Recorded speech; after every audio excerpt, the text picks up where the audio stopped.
Hey guys, welcome to Pocket Saga. So in today's video we are gonna see, what if Ash reunites with his Alolan family, Part 2, Final.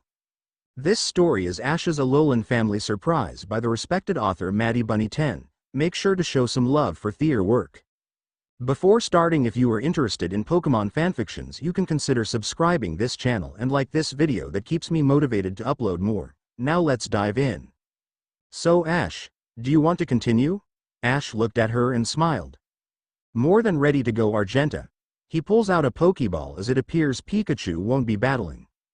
Sabrina looked at Ash and knew something was different, and she thought to herself, what could he bring out to match wits with Argenta's Alakazam? Everyone was on pins and needles trying to figure out his second Pokemon. Ash smiled as he looked at Kukui. Like father, like son, right? Kukui thought it would be Incineroar, but remembered that his Alolan Pokemon are in Alola. So which of Kukui's Pokemon will Ash bring out? I choose you, Lucario. Lucario came out and Annie and Kukui gasped as they couldn't believe that choice. Bernat smirked as she couldn't resist. Well, Ash was right. Like father, like son. Annabelle went over and asked Bernat about that statement. Like father, like son? What are you talking about? Bernat smiled and answered. Well, in terms of Pokemon, both Ash and Kukui have an Incineroar. Guess we can add a Lucario to the list. Annabelle smiled, but gasped as she saw Ash glowing a light blue. She thought she was delirious, and would rubbed her eyes. But after rubbing she still sees Ash glowing. Aunt Olympia, what's going on? Why is Ash glowing a bright blue? Olympia smiled as she would explain. Looks like you have your mother's eyes after all. Annabelle looked confused as Olympia chuckled. You're able to see a person's aura. Annabelle gasped as she knew something was off about her Ashy. And this was the proof she needed. Olympia, is that why my mom asked me earlier about sensing him? Olympia chuckled and nods. People with aura types are not necessarily psychic. More of a spiritual type, primarily for fighters, but in Ash's case he is one of them. She smirked, as she glanced over at a curious Bernat and Kukui. Along with his dad and late grandfather, Kukui overheard and nods as it would make sense about it. Then you probably knew about my battle with my late father? Olympia nods and replies. That undeniable fighting spirit. To tap into the spirit of Alola. To face undeniable odds without fear is something astounding. No doubt your Pokemon sense that spirit, and are inspired to go out there and give it their all. Annabelle had one question for her aunt. Olympia, can an aura type give psychic commands via aura? Olympia glanced over at Ash before answering. I say no, but unsure. A trainer that is an aura type that can give psychic commands are rare. She chuckled, but knowing Ash, he might go into your sensory playbook. Annabelle pouted playfully as she knew this would tick off her mother. Argenta looked on and her eyes lit up like a Christmas tree. She couldn't believe her own eyes as she was thinking to herself. So that's why my daughter fancies him.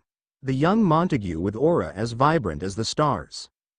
To think, I might let her have this young man. She grinned as she was thinking about their future. I could be a grandma with a granddaughter or grandson with both sensory and aura traits. Lucian looked on as he had a bad feeling, seeing her mother smile like that. He pulled out his Pokeball and tosses it. Mr. Mime, I choose you. Delia noticed another Mr. Mime and waved. Hello, Mimey. Lucian's Mr. Mime waved back as he was not there to just watch. Lucian gave only one command to his longtime friend. Mr. Mime, use Safeguard to cover the crowd. Lucian's Mr. Mime nods, as a light green screen covered the crowd.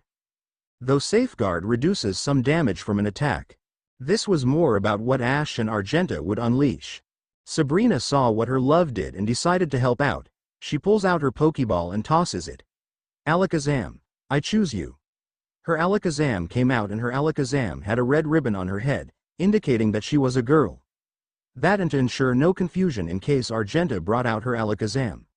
Alakazam, use Protect on the house please. Sabrina's Alakazam teleported to the house and would create a clear yellowish barrier to surround the house. Ash noticed the barriers and knew something wasn't up. But before he could speak, Argenta would chime in. Relax, young Montague. They're doing this for us. Hold nothing back against me, no matter what. I want to see what you got for this final battle. Ash got the message and smiled. At least now he can focus on the battle, without worrying about hurting someone, or the house. Both trainers look on as it felt like at the OK Corral.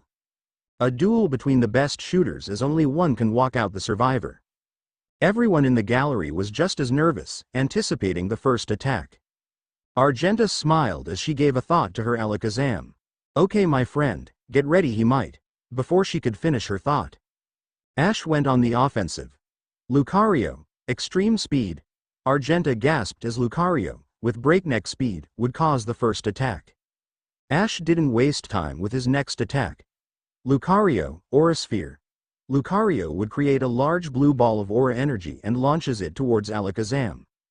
Argenta saw this as an opportunity to make a counter-attack, but was in shock to see that Aura Sphere move in quickly and strike her friend for a super effective strike. Everyone was surprised by that Aura Sphere's speed. But Kukui stood up and cheered for his son. Way to go son. Burn it. Like everyone wanted to know how Lucario could pull off a fast Aura Sphere.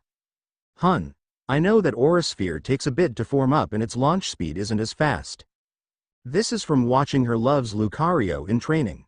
How did our son pull off that move? Kukui smiled and answered, he used the drift winds.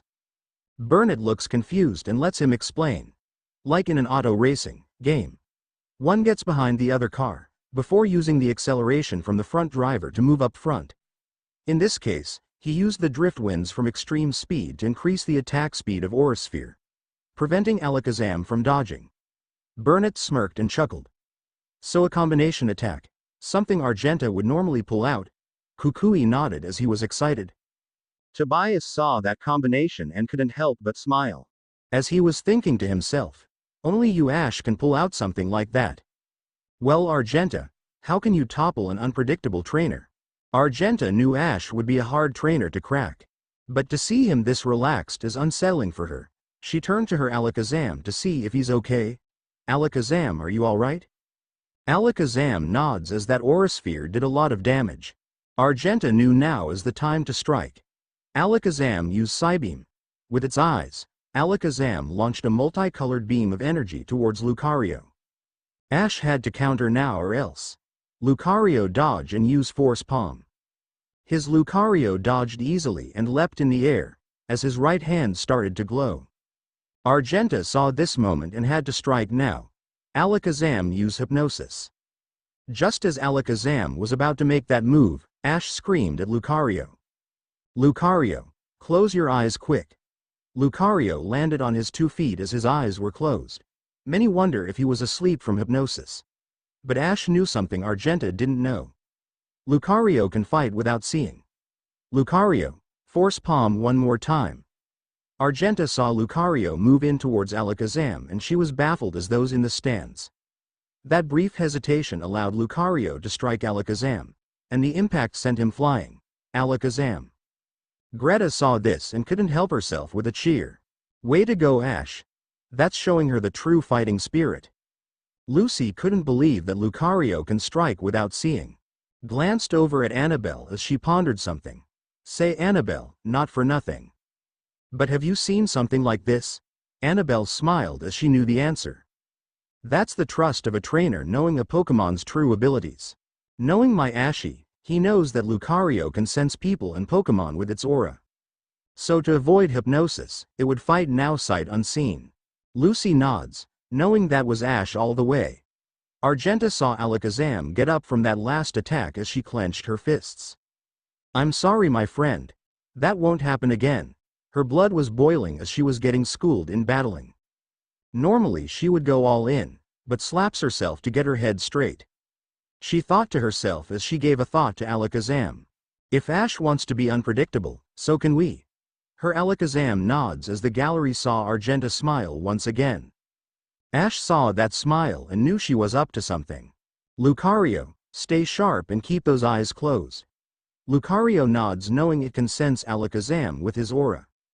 Argenta nods as she went with the plan. Alakazam used Double Team. Alakazam would create multiple doubles to try and confuse Lucario. But that was useless, considering Lucario can sense the real Alakazam. Ash looked confused but would go in for a potential win. Lucario used quick attack. Lucario moved in towards the real Alakazam as everyone was wondering, has Argenta given up? Argenta smirked as she knew her plan was working with perfection. Stand your ground, Alakazam, and don't let it escape. Alakazam nods as it would stand firm from that quick attack. But Argenta quickly made her next move before Ash can respond. Alakazam used Tickle. That completely baffles everyone, but Alakazam would tickle Lucario, making the steely fighter laugh. Ash saw this and wanted his friend to escape. Lucario, squirm on out. Lucario was trying, but in the midst of that tickle attack, Lucario's eyes were open and Argenta seized on that moment. Alakazam hypnosis. Alakazam would use its attack, and this time Lucario wouldn't escape the attack. Now Lucario was asleep in a sitting duck. Everyone gasped as this could be the encore of how Gengar lost the battle. Annabelle thought to herself seeing that play out, clever mother. Fooling us with that double team attack. Ash's guard was down for that brief moment, and now. Ash. Wake up, Lucario, now. Ash didn't want the same thing to happen to Lucario. Like what happened to his Gengar, so he would tell, trying to wake him up. Lucario. You have to wake up. Argenta, hearing Ash's pleas, was music to her ears. My dear Montague, you fought well, but this is where your dreams end here. Alakazam. Use Dream Eater. Alakazam's body turned red, as a long claw appeared and struck the sleeping Lucario, causing it pain. At the same time, Alakazam's body turned green as it gained health. Delia looked on, concerned for Ash's Lucario. What's going on? Why is Lucario in pain? Scott would chime in. In short, Alakazam is stealing dream energy from the opponent.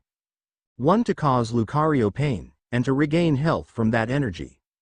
Scott sighed knowing this was near the end, and given how Alakazam took a lot of damage earlier. I doubt Argenta will let Lucario escape. Delia sighed, praying for Lucario to wake up. Ash looked on and knew Lucario can't take any more of that attack. And once again begged for Lucario to wake up. Lucario, you got to wake up. Argenta looked on and with a devilish grin on her face. She was enjoying this torture. Ash, I warned you. And now your friend will suffer for it. Alakazam. Dream Eater back to back. The crowd watched as Alakazam struck Lucario with consecutive attacks. As Alakazam was regaining its health, Lucario was losing his, and there was no telling if Lucario still wants to battle, because it's still asleep. Just as Palmer was going to check, Argenta called on one more attack. As the curtain falls, so does the dream of my opponent. Alakazam, strike without mercy, use Dream Eater one more time. As that devilish red claw was moving towards Lucario, everyone turned their heads, not wanting to see the outcome. Ash screamed one more time, but this time his body glowed brighter, as if calling out for the heavens, or in this case Lucario's aura. Lucario. Lucario felt that scream and woke up just in time before that claw struck him. The crowd breathed a sigh of relief as Lucario was back up on its feet. Annabelle was about to chew out her lover for making her watch Mom's torture, but gasped as she saw his body glowing, and it seemed it got more intense. Ash. She watched as Lucario's body glowed. Apparently their auras were linked now. Ash looked at Lucario as he asked him via his aura. Are you alright? Lucario nods as he felt a tickle, but noticed Ash's aura, a bit of it giving him strength. Ash once again asked him via aura. Ready to show her our true power? Lucario grinned as he knew what was about to happen. Argenta saw that exchange and couldn't help herself be impressed. Aura exchange, huh? The ability to transfer aura in order to heal your Pokemon. Ash, I'll give you this, you're making me work for this. And for that I give my thanks. That was a rarity. Most knew Argenta never gave kudos or credit to her opponents. Only a few ever heard such nice words. Annabelle heard that from her mom and just couldn't shake that ominous feeling. Why is that, mother? Even after nearly giving us nightmares, you praise him. Why? Just as she pondered, she glanced at Ash pulling something from his pocket. Her eyes went wide as before she could say it, her brother did. A keystone. Both realized this battle was going to be amped up. Tobias saw what Ash had on and laughed. Burnett overheard the laughter and had to ask. "What's so funny there?" Tobias smiled as he would answer Burnett. "It's just like Ash. So unpredictable, yet exciting at the same time. For once Argenta is going to have to earn this win." Burnett nodded but gasped as she remembered the battle between her love and her father. She remembered how intense their battle was, and now realized why Kukui was worried. Olympia didn't need to see into the future, as she knew what her sis was planning. Her Pokeballs appeared in midair as she called on her friends. Meowstick's cone out and use Safeguard on the house and crowd. Olympia had 2 cat-like Pokemon, but they were her ace Pokemon in the Anastar gym. The dark blue Meowstick, a male Pokemon, with the white accents, flew to the house to assist Sabrina's Alakazam. The white Meowstick, a female Pokemon, with dark blue accents, was above the crowd to assist Lucian's Mr. Mime. She thought to herself as she was now scared. "I pray the Pokemon can handle what's ahead." Meanwhile, Casson and Gardevoir would be mere moments from entering the arena. But Gardevoir sensed something wrong and would push Casson back. He was surprised by this move, as he knew Gardevoir wouldn't do this without reason. "Gardevoir, what's wrong? Why are we heading back?" Gardevoir replied, "Gar. Gar." Casson knew they were heading back to the holiday tree. He thought a Pokemon was nearby the tree. But starting to realize he too had a bad feeling, he thought to himself as he was returning. "This isn't right. It feels like the calm before the storm." He didn't know why at the time, but now thanked her. Ash looked at Argenta and gave a smirk. "You said not to hold back, right?" She nodded as she couldn't believe the moxie out of him. "Lucario, Mega Evolve." He pressed on the keystone as the bonds would link. A fascinating transformation would happen, and soon Mega Lucario appeared. It roared, as the backlash of energy was intense. Luckily for the crowd and the house, it felt like a gentle breeze. But for Argenta and Palmer, the energy was intense. So intense Argenta's Hennon flew away. Kukui saw Ash's now Mega Lucario, and had to admit he was not only impressed, but jealous at how much power this Lucario has. Annabelle looked over at Kukui and was curious. "That's a Mega Lucario," she was impressed, but was at her by its power and familiar aura. Kukui nodded and would show her with his Pokédex. Mega Lucario, the Aura Pokemon. A fighting and steel type. Its aura has expanded due to Mega Evolution. Governed only by its combative instincts, it strikes enemies without mercy. Its cream fur becomes longer, and its thighs slim down. It develops more spikes on the back of its paws, which have turned crimson. It also develops spikes on both of its feet, which have become crimson too. Its previously red eyes are now orange-colored.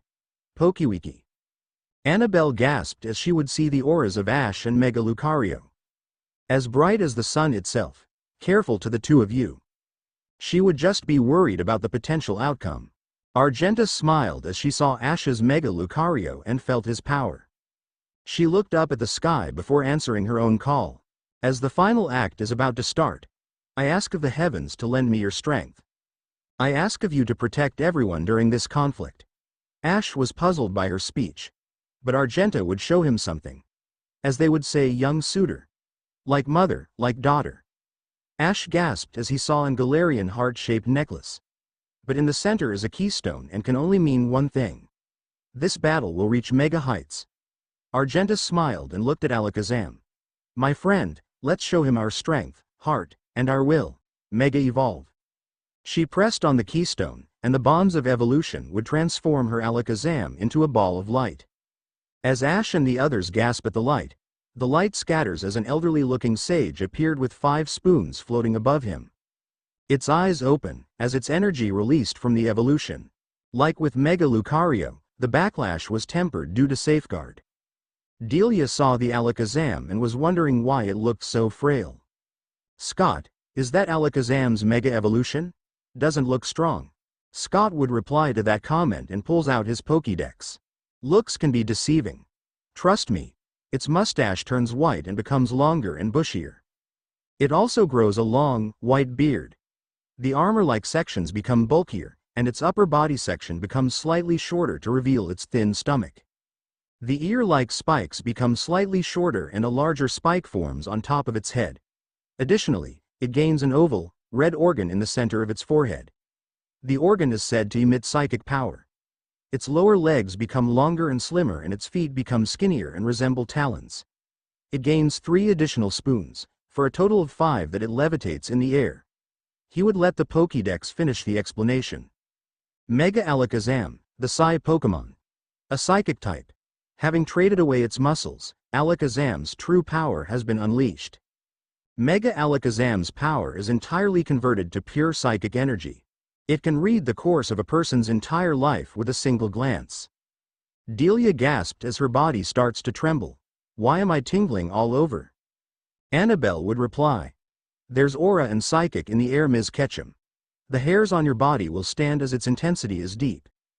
Delia nodded, as Annabelle would see her mother, covered in a purple light. That was psychic energy from years of training and battling. Tobias looked on and even he can't tell what will happen. And thought to himself. So this is the showdown you wanted, Argenta. Be careful what you wish for, because I think you might be in for the battle of your life. The arena was tense in the air. Everyone is anticipating the conclusion to this year's holiday party. Now it's Mega Lucario versus Mega Alakazam. Aura versus Psychic, in one of the most intense battles ever. Argenta looked on and gave a thought to Alakazam. Whatever move they're planning, disable it. We cannot get caught off guard again. Alakazam nods as it waits for Lucario to make the move. Ash looked at Alakazam and knew it was a lot stronger. Ash thought to himself as he would recall the last encounter with another Mega Alakazam. From what I remember, it can detect any move without question. If that's the case, then we have to be unconventional and go by luck. Lucario heard that thought and chuckled. Seems Lucario is connecting an aura channel to allow Ash to communicate with him. In short, Lucario is using Annabelle's playbook of giving commands without speak. Ash blinked as he looked at Lucario and thought to himself again. Lucario, are you reading my thoughts? Lucario nodded as he gave a mental picture to Ash about a potential strategy. Whoa. Feeling the slight strain of mental communication between him and Lucario. I guess this is how Annabelle feels when she battles like this. Annabelle looked on as she was on pins and needles waiting on one of them to make a move.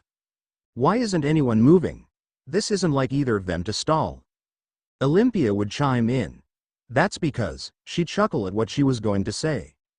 Both are strategizing with their Pokemon mentality. Annabelle was in complete shock hearing that. Not so much for the mom.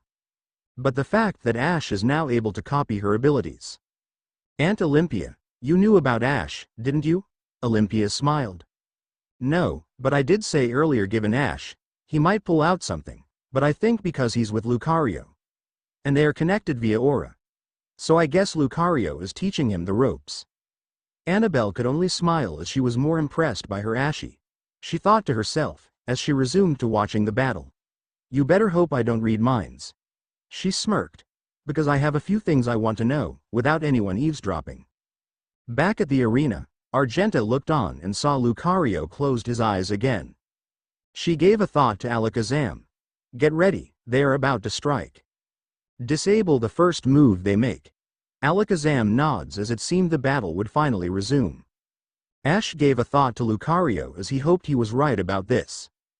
Lucario used Quick Attack. Just as Lucario was moving, Alakazam's eyes glowed bright red. And disabling the move, Ash smirked as it seemed he was right on that prediction. He gave a command quickly to Lucario. Lucario used Extreme Speed. Lucario moved in breakneck speed once again and again would connect the attack onto Alakazam, sending him flying. Argenta gasped as she couldn't believe that he countered her strategy. Before she could regroup, Ash was already coming up with another move. Lucario, Aura Sphere. Seems Ash was going to see if his last combination attack would work once again. However, Argenta was not going to let history repeat itself. Alakazam used Shadow Ball. Alakazam quickly launched a Shadow Ball and cancelled the Aura Sphere attack. However, the backlash from those attacks was felt as a strong gust. Despite the barriers of multiple safeguards, the intensity was like a punch to the face. Burnett held onto her baby Lay, as she was just wondering about that strong wind. What happened? I thought the Pokemon's safeguard would quell the attacks.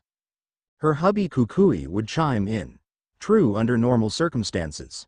But we're dealing with a Mega Evolution battle. More so, it's a battle of aura and psychic energy. If I'm right, It's their essence that is laced in every one of their Pokemon's attacks. Then a thought raced through his mind about that statement. Then we have to brace for a potential backlash of epic proportions. Bernard nodded as she would pray for the best, but in the back of her mind, fears the worst. Back at the arena, Ash took a deep breath, as he asked Lucario mentally. "Are you alright, Lucario?" Lucario nods as its eyes were still closed. Argenta looked at her Alakazam, and knew she couldn't prolong the battle any longer. Alakazam used Charge Beam. Alakazam would create a beam of electricity that moves in quickly towards Lucario. Ash would counter her move. Lucario used Dragon Pulse. Lucario body glows a light purple, as energy that looks like a dragon would move in and again, canceling the attack, creating a strong backlash. Both trainers shield their eyes for a moment, before both went for it all. Use Hyper Beam. Both Hyper Beam attacks would collide, and create a backlash that would rock the arena. Everyone in the crowd would huddle up, trying their best to hold on. Tobias felt that backlash and couldn't believe this power unleashed. Damn. To think this from two trainers. He called on Latios to use Protect on the crowd. His Latios would get in front and creates a barrier to protect them. Annabelle saw the backlash, and it was like a tornado. The fact that the Pokemon are hanging on is a miracle. But she was worried for her mom and lover. Please hang on, you two. Over by the holiday tree, Professor Casson and Gardevoir returned to see that no Pokemon was nearby. As they were settled, they felt a whirlwind from the backlash in the arena. Casson felt that and knew who did this. Damn her. He pulls out a Pokeball and tosses it. Snorlax come out and protect the tree. His heavy hitter Pokemon came out to provide some relief for him and Gardevoir. Gardevoir used Safeguard to minimize the damage, but it was still intense. Just as Casson finally got his footing, he sees a Ralts peeking out. And is now hanging on the tree barely. Casson pulls out a Pokeball and tosses it. Just as Ralts slips off and is in the air, Venusaur uses Vine Whip to grab Ralts. His other heavy hitter Pokemon comes out and uses Vine Whip to grab Ralts. Thanks, Venusaur. His Pokemon nods as he turns to a struggling Gardevoir. Well, my friend, you sure you're up for what the world has to offer? She nodded, almost begging for him to use the keystone. Casson lifted his hand up and looked at Gardevoir. With our hearts and minds as one, we can do anything. He presses on the keystone as he shouted. Gardevoir, Mega Evolve. His Gardevoir turns almost completely white, only its hair remains green. Its gown becomes longer and wider, resembling a bridal gown. The forearms are slightly thicker with a pointed extension above the elbow resembling sleeves. Its facial spikes are larger and now curl upwards. In contrast, its hair is now shorter and more tightly curled. There are now two horns in the center of its chest, extending to either side. Pokewiki, Casson was at awe for a moment, but had to focus on the task at hand. Gardevoir, use Protect. Gardevoir would create a large spherical shield that would protect the area, including themselves and the tree. As he saw how powerful she had become, the other Ralts and Kirlia would watch with the same appreciation for her. As the backlash finally subdued, Gardevoir changed back to her original self. She saw Casson breathe heavily as she was naturally worried.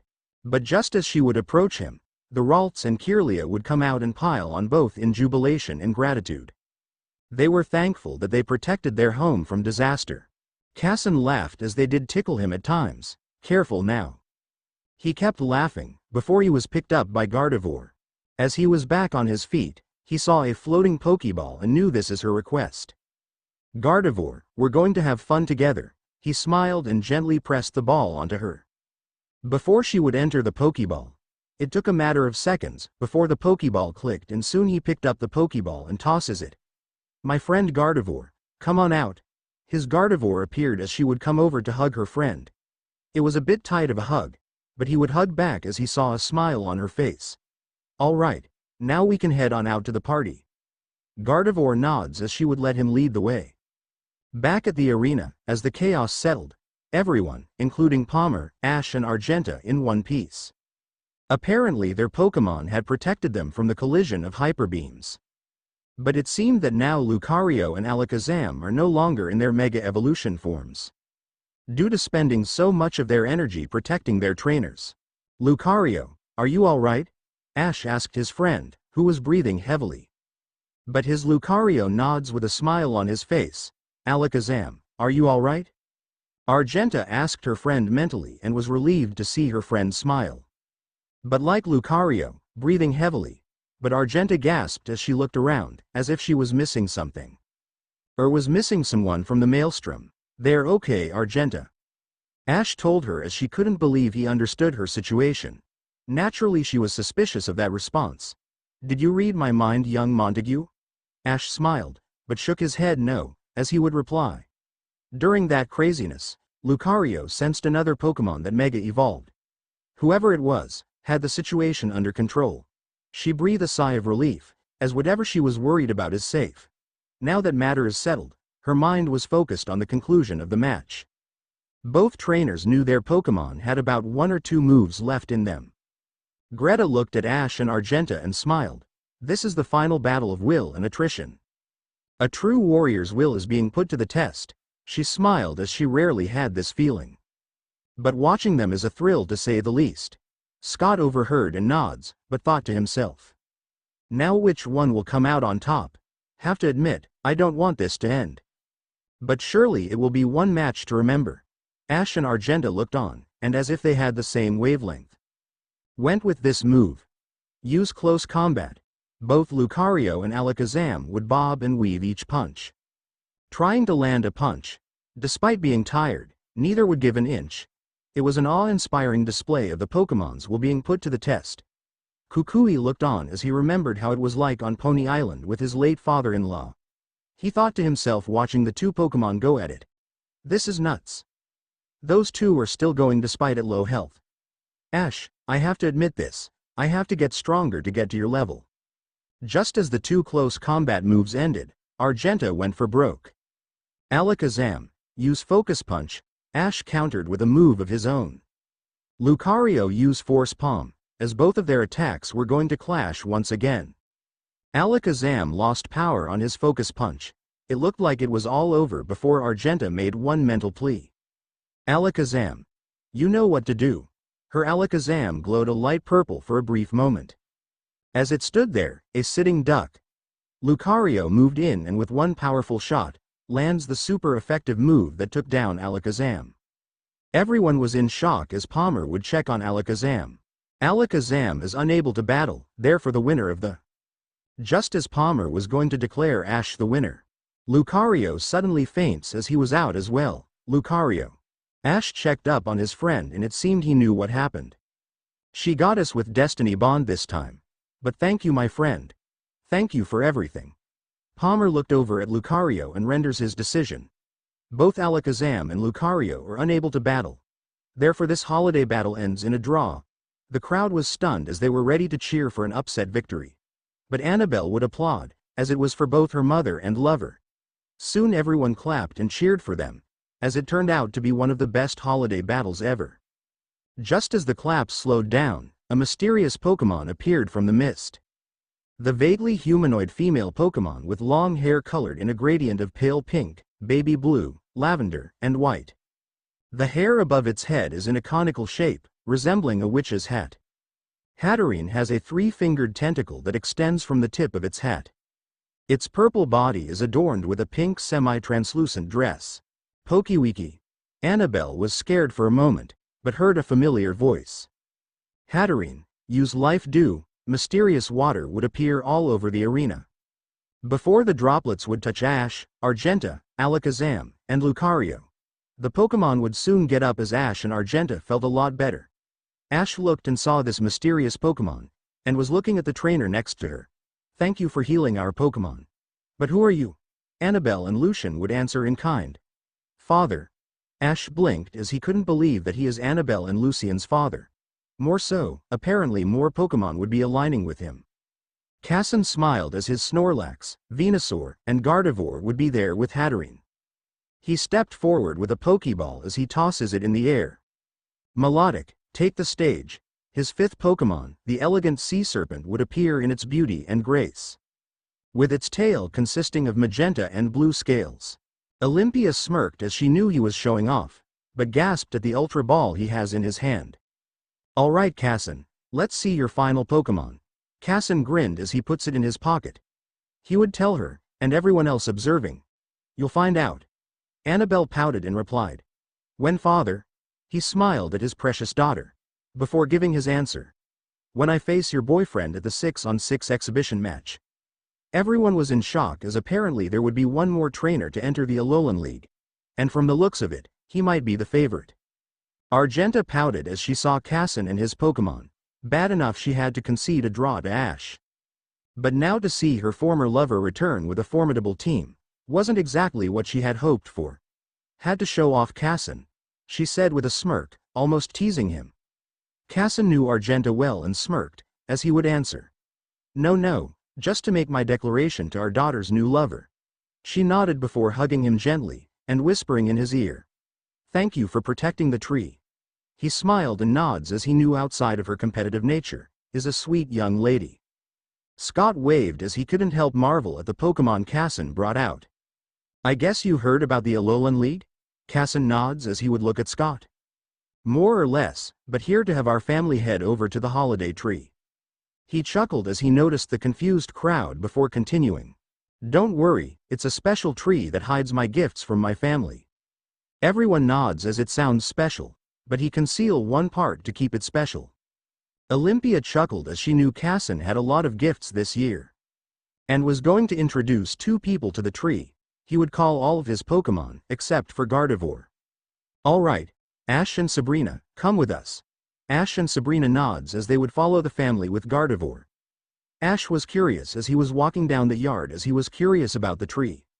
Why is the holiday tree special? Casson smiled as he replied. Well Ash, it's a tree of mythical powers and of a great history. Our family holds the honor of protecting the tree. Olympia chuckled, as her former brother-in-law is trying his best to hide the significance of the tree. Ash, my former brother-in-law was sick and tired of us figuring out the gifts he brings for Christmas. So, he stumbles upon a tree that he can hide his gifts. Olympia smirked as Casson replied. Well Ash, when you live with psychics, hiding stuff is tough. So I search around for a spot to hide my gifts, and this is the tree that hides my wonderful gifts. Everyone stops as they marvel at the only tree that still have leaves. As they smiled at the wonder of this magic tree, they saw what came out of the tree. A bunch of Ralts and Kirlia. They immediately saw Casson and come up to hug him gently. But when they saw Ash and Argenta, they would surround them and tackle them playfully. Annabelle couldn't help laughing at her mother and lover getting tickled. Sorry guys, but you nearly destroyed their home sweet home. Ash was tickled as he tried to get up. Can you tell them that we're sorry? Argenta, a ticklish lass, agreed. Casson, come on, this is. She kept laughing, before Casson would call them back. The rest chuckled as this had to be the best part of the day. Gardevoir would use Psychic, as she would give Casson one gift at a time. Casson smiled as he would present Lucian with an envelope. Lucian was surprised by a small gift, but opens the envelope and it was a free tuxedo and fitting from Reunites. A tailor shop in Galar. A tuxedo, father? Isn't this place expensive? Casson replied, well no, but was looking for models and I said my son was in need of a nice tux. Lucian smiled and hugs his father, but feared he knows what he's hiding. Gardevoir would present the next present, another envelope, and it was for Olympia. Olympia wanted to cheat but knew Gardevoir wasn't going to allow it. All right brother, another gift card? Casson smiled and answers her former sister-in-law. It's something of true importance, promise. Olympia opens the envelope and gasped as it was a spa package at Kalos Falls. A place to rejuvenate both the body and the mind. She teared up and hugs her brother. All right. I get it. One day not worrying about Kalos. Casson hugs back, hoping that would make up for 5 years of bad gifts. Gardevoir smiled as she would bring out the next gift. This time a large rectangular box. It would be in Argenta's hands. Though divorced, she and Casson are still friends ever since they were 6 at the Pokemon summer camp. She had to admit this was a surprise, but knew him quite well. Casson, I have like 12 ugly sweaters already. All of them are itchy. He smiled as he would read the tag on the box. To the fair maiden, a Capulet should look her best. Argenta looked at him before opening and gasped at a ruby medieval dress. With a hennin and tiara to match, She couldn't help but hug him and kissed his cheek gently and chuckled. When you see the video later, I may have gone overboard. Everyone laughed as that was the tip of the iceberg. Casson smiled as he could only imagine her acting. He saw his daughter smirk, trying to keep it in. Annie from 1 to 10, rate mom's over-the-top performance. Annabelle smiled and smirked. An 11 father, Ash taped a part of the performance. Ash shook his head no, knowing they already have karaoke tonight. Casson smiled as the last of 3 gifts would come on out. The first would appear for Annabelle. He would tell his daughter about the gift. Well, Annie, I had an interesting time in picking the gift, and all I could think of is like mother like daughter. Annabelle blinked, but opens the gift and it was a ruby red necklace holder. On the inside of the box it says, to the start of a new journey. Annabelle hugged her father, as she couldn't be happier. Thank you so much, father, but how did you know that I was getting a necklace? Casson smiled as he chuckled. To be honest, it was mere luck on my part. I thought you were getting jewelry from your mother. Or your aunt. Annabelle pouted as she knew better. Dad, don't make me ask Mom about the gift. He knew her tricks and Argenta was crafty in reading his thoughts. More of a last-minute gift, he points to Olympia as he chuckled. To say the least, I had your other gift prepared, and after seeing the photos down at Professor Oak's, I couldn't resist. Annabelle still pouted but received another gift, and read the gift tag. For me and Ash? She was in shock to say the least. Ash was too as he went over to her. Dad, you sure about this? Ash smiled as he looked at the gift. Thank you very much, sir. Casson nodded, pulling out his phone as he wanted to record this moment. Both Ash and Annabelle would open the gift and were surprised by the first ugly sweater. An Umbreon for Ash, and when Ash took the sweater, Annabelle saw the other sweater and ran over to hug her father. I love it. Thank you, father. Casson smiled as the other sweater was a Espeon sweater. It was an ugly sweater she had wanted for years, but that particular sweater usually sells out fast. So having it here is a miracle. Casson smiled as he hugged her Annie back. He looked at her as he smirked. Well, Annie, I was going to get the Nidorino and Nidorina combo. He chuckled, but pointed to Lucian, but your brother beat me to the punch. And I went for the Love Disc combo and they were all gone. So I went for Night and Day combination, the Zen of balance and love. Annabelle nodded as she was curious about the pair. Night and Day? Argenta smiled as she explained, you evolve an Umbreon by being friendly with an Eevee at night. And for an Espeon, you have to befriend an Eevee at daytime. So your father has the right marriage. She chuckled, imagining the two down the aisle. Of the two. Annabelle nods, but saw Lucian chuckled and couldn't help himself. Sabrina had to call him down. Seems the two have something on their minds and don't want to ruin it. Annabelle took off her sweater, and thankfully she had a shirt on. Before she could put on her new sweater. It seemed that there were no more gifts that appeared. Annabelle was curious if there were any more. Casson saw his daughter looking around and smiled. Oh, the last gift, Annie, is in the fridge. Annabelle and the others all replied. The fridge? Casson nods and replies, yes, the fridge. Gardevoir would bring out a cooler from the tree, as it turned out to be a small beach cooler. Well, after karaoke, Ash and Annie will enjoy this present. Ash nodded as he realized the gift is for him and her to share. Casson smiled as Gardevoir would hug him as all of the gifts were presented. All right, everyone, me and Annie will have a little chat for a moment. So I'll see you guys shortly. Oh, Ash, don't forget to change your sweater as well. Ash nods as he knew he'll end up in a bunch of photos. Annabelle chucked, before hugging her father. I'm so glad that you made it. He smiled, as would hug his precious baby. He shed a tear out of joy, as he looked at her. My little Annie is growing up so fast, she replied in kind. Dad, is it because of my new boyfriend? He shook his head yes. But there was more to that. Well, outside of a new lover. You are growing up fast as a trainer, and a person as well. She smiled, but had one question that was bugging her for quite a while.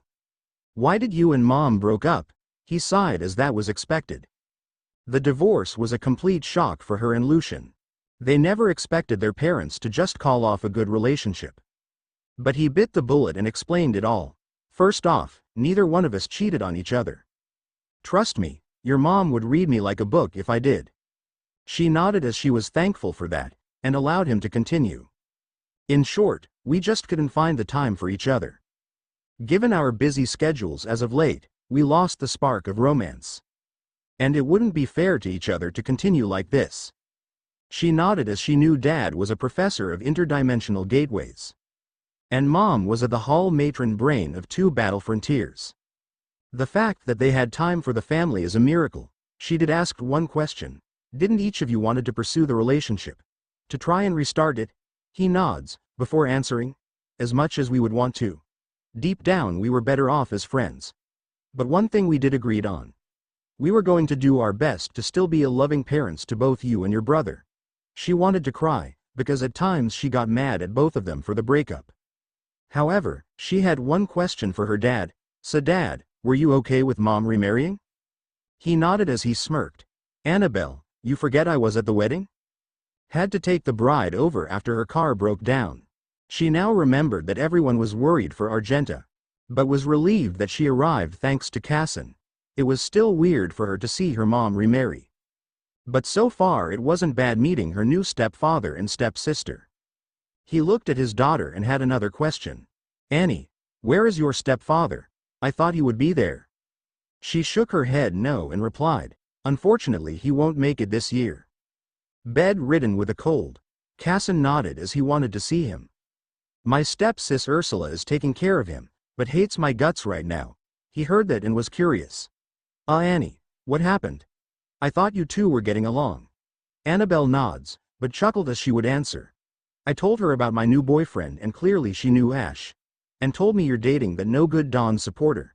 He smiled as he would pat her back gently. Oh, don't mind her. Just a jealous loon. Besides, she'll come around. Annabelle smiled as she had a devilish grin on her face. Are you dating someone, Dad?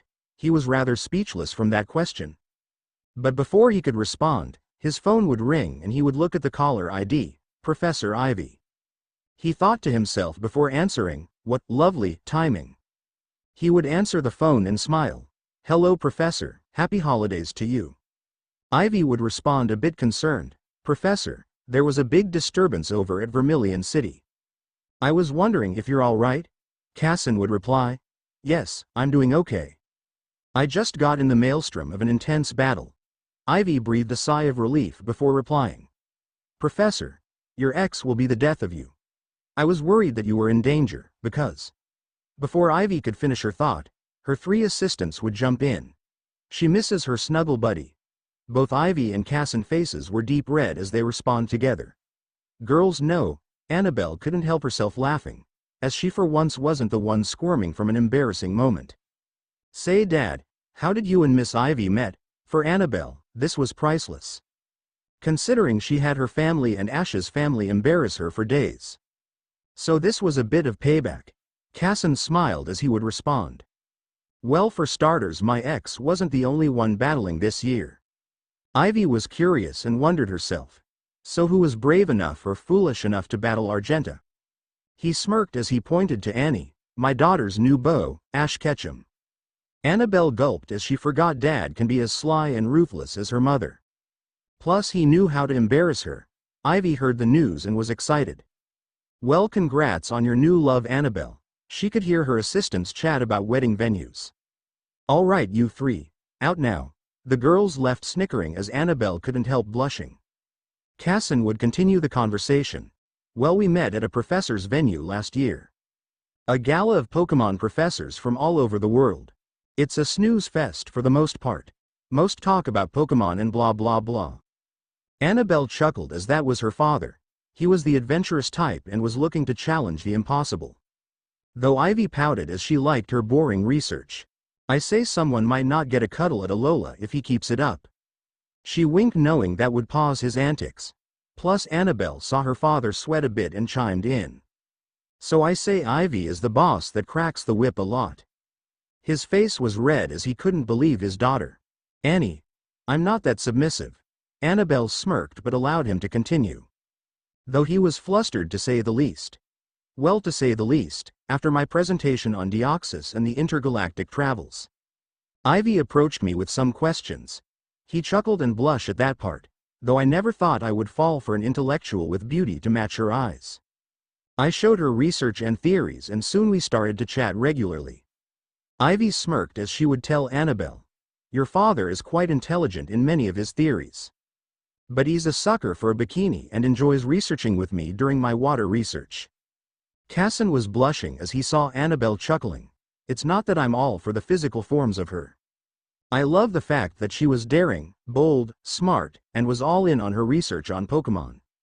He chuckled as he couldn't help himself be his sly self. "I do say we'll be in need of a maid if she goes too deep in her studies." Ivy pouted as she wanted to kill him. "I'm not that deep into my studies. And besides, you're hands-on with your partner, hint hint." Ivy smirked as that would really make him blush. Casson's face was already redder than a rose, was not going to go deep into the story. Besides, he had to give the birds and the bees to Annabelle at some point. At least he would finish the story. More or less. Long story short, we're dating and soon heading to Alola to research on the strange phenomenon that happened on the Orange Islands. Plus I heard the Alolan League was going to be epic, and knowing my daughter has a new sweetie, who is the reigning champion, I couldn't help myself in taking this challenge on. Annabelle smiled as she was happy her father was finally back on the romantic scene. Though his story had more holes than Swiss cheese, given her last few days, best not to go down that rabbit hole. But she heard Alola and was curious. "What is Alola like, Dad? I heard you and Mom back in the day went on your honeymoon." Casson smiled as Ivy was curious as well about this story. "Well, other than the beautiful beaches and wonderful scenery, Alola is a place of intrigue and tradition. Trainers will have to rely on more than just their wits. Some trainers wield Z rings and perform Z moves that enhance the power of a Pokemon." Both Annabelle and Ivy nodded as they let him continue. "There are even stories of larger-than-life totem Pokemon. And I for one had found one on my honeymoon." Annabelle gulped as she hoped it wasn't the Pokemon of a certain trainer. "What did you find, Dad? And did you challenge the trainer?" Casson smiled and answered, "Well, I didn't know if this Pokemon had a trainer or not. Some totem Pokemon tend to be on their own having trials. A test to see if a trainer is worthy of a grand trial." Annabelle and Ivy nodded, as this was intriguing. "But I took a picture and found out that the Pokemon in question was a Blastoise. In addition, the trainer in question is an Alolan legend." He saw his Annie twiddling her thumbs, as he suspected that she found out. "So Annie, who told you about your future husband?" He chuckled, knowing she probably had her mind blown by the appearance. "Bernard told me, and let's just say I'm not thinking of Ash like that." Ivy smiled as she heard the Pokemon crash into the kitchen. "All right, you two have a wonderful party. And Casson, you better be a good boy. Or Mama won't let you in the pool." She winked and hung up the phone. Annabelle heard that and smirked. "Does Mom know how much of a bad boy you are?" Casson's flushed face said it all. "Yes, sweetie, I told her and she was glad that I found someone. But you're heading to Alola in a few days for training. No daughter of mine is walking into a league unprepared." She smiled but had one question. "This would be my first league. I got excited when Ash said he would challenge the winner. But now getting nervous, considering the field. You, my friends, Ash's rivals. What if I—" Casson cut her mid-sentence as he would look into her eyes. "Annabelle Louisa Williams, her official name, it's okay to be nervous. But never doubt yourself or your Pokemon. Remember, you took the initiative by escaping that battle frontier to challenge yourself. Yes, the prize is a dream, but if you do your best, win or lose, it will be worth it." She smiled and hugs her father for kicking some sense into her. Professor Casson. Sabrina saw the two and was happy to see the daddy-daughter moment. "Let's go inside.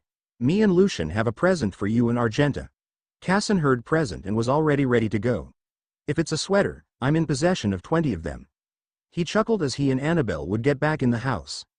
Once inside, everyone was gathered in the living room as Lucian would place the parents together on the sofa, as he would give them a card to read. Argenta saw the card and opens it, and it was a cute island card. "When two becomes one, everyone shall hear wedding bells. The cheers of loved ones to unite the one into the new world." She started to cry as it was a bit sappy, but after wedding bells, you'll hear the pitter-patter of little ones playing about. They will be the joy to your world. Argenta smiled as she didn't need to be psychic to know what was happening. Casson would open the present and saw two matching shirts. A Pidgeot and a bunch of Pidgeys huddled in a nest. The two parents grinned as they shouted, "We're going to have a wedding. And we're going to be grandparents." Everyone cheered as they would hug Sabrina and Lucian.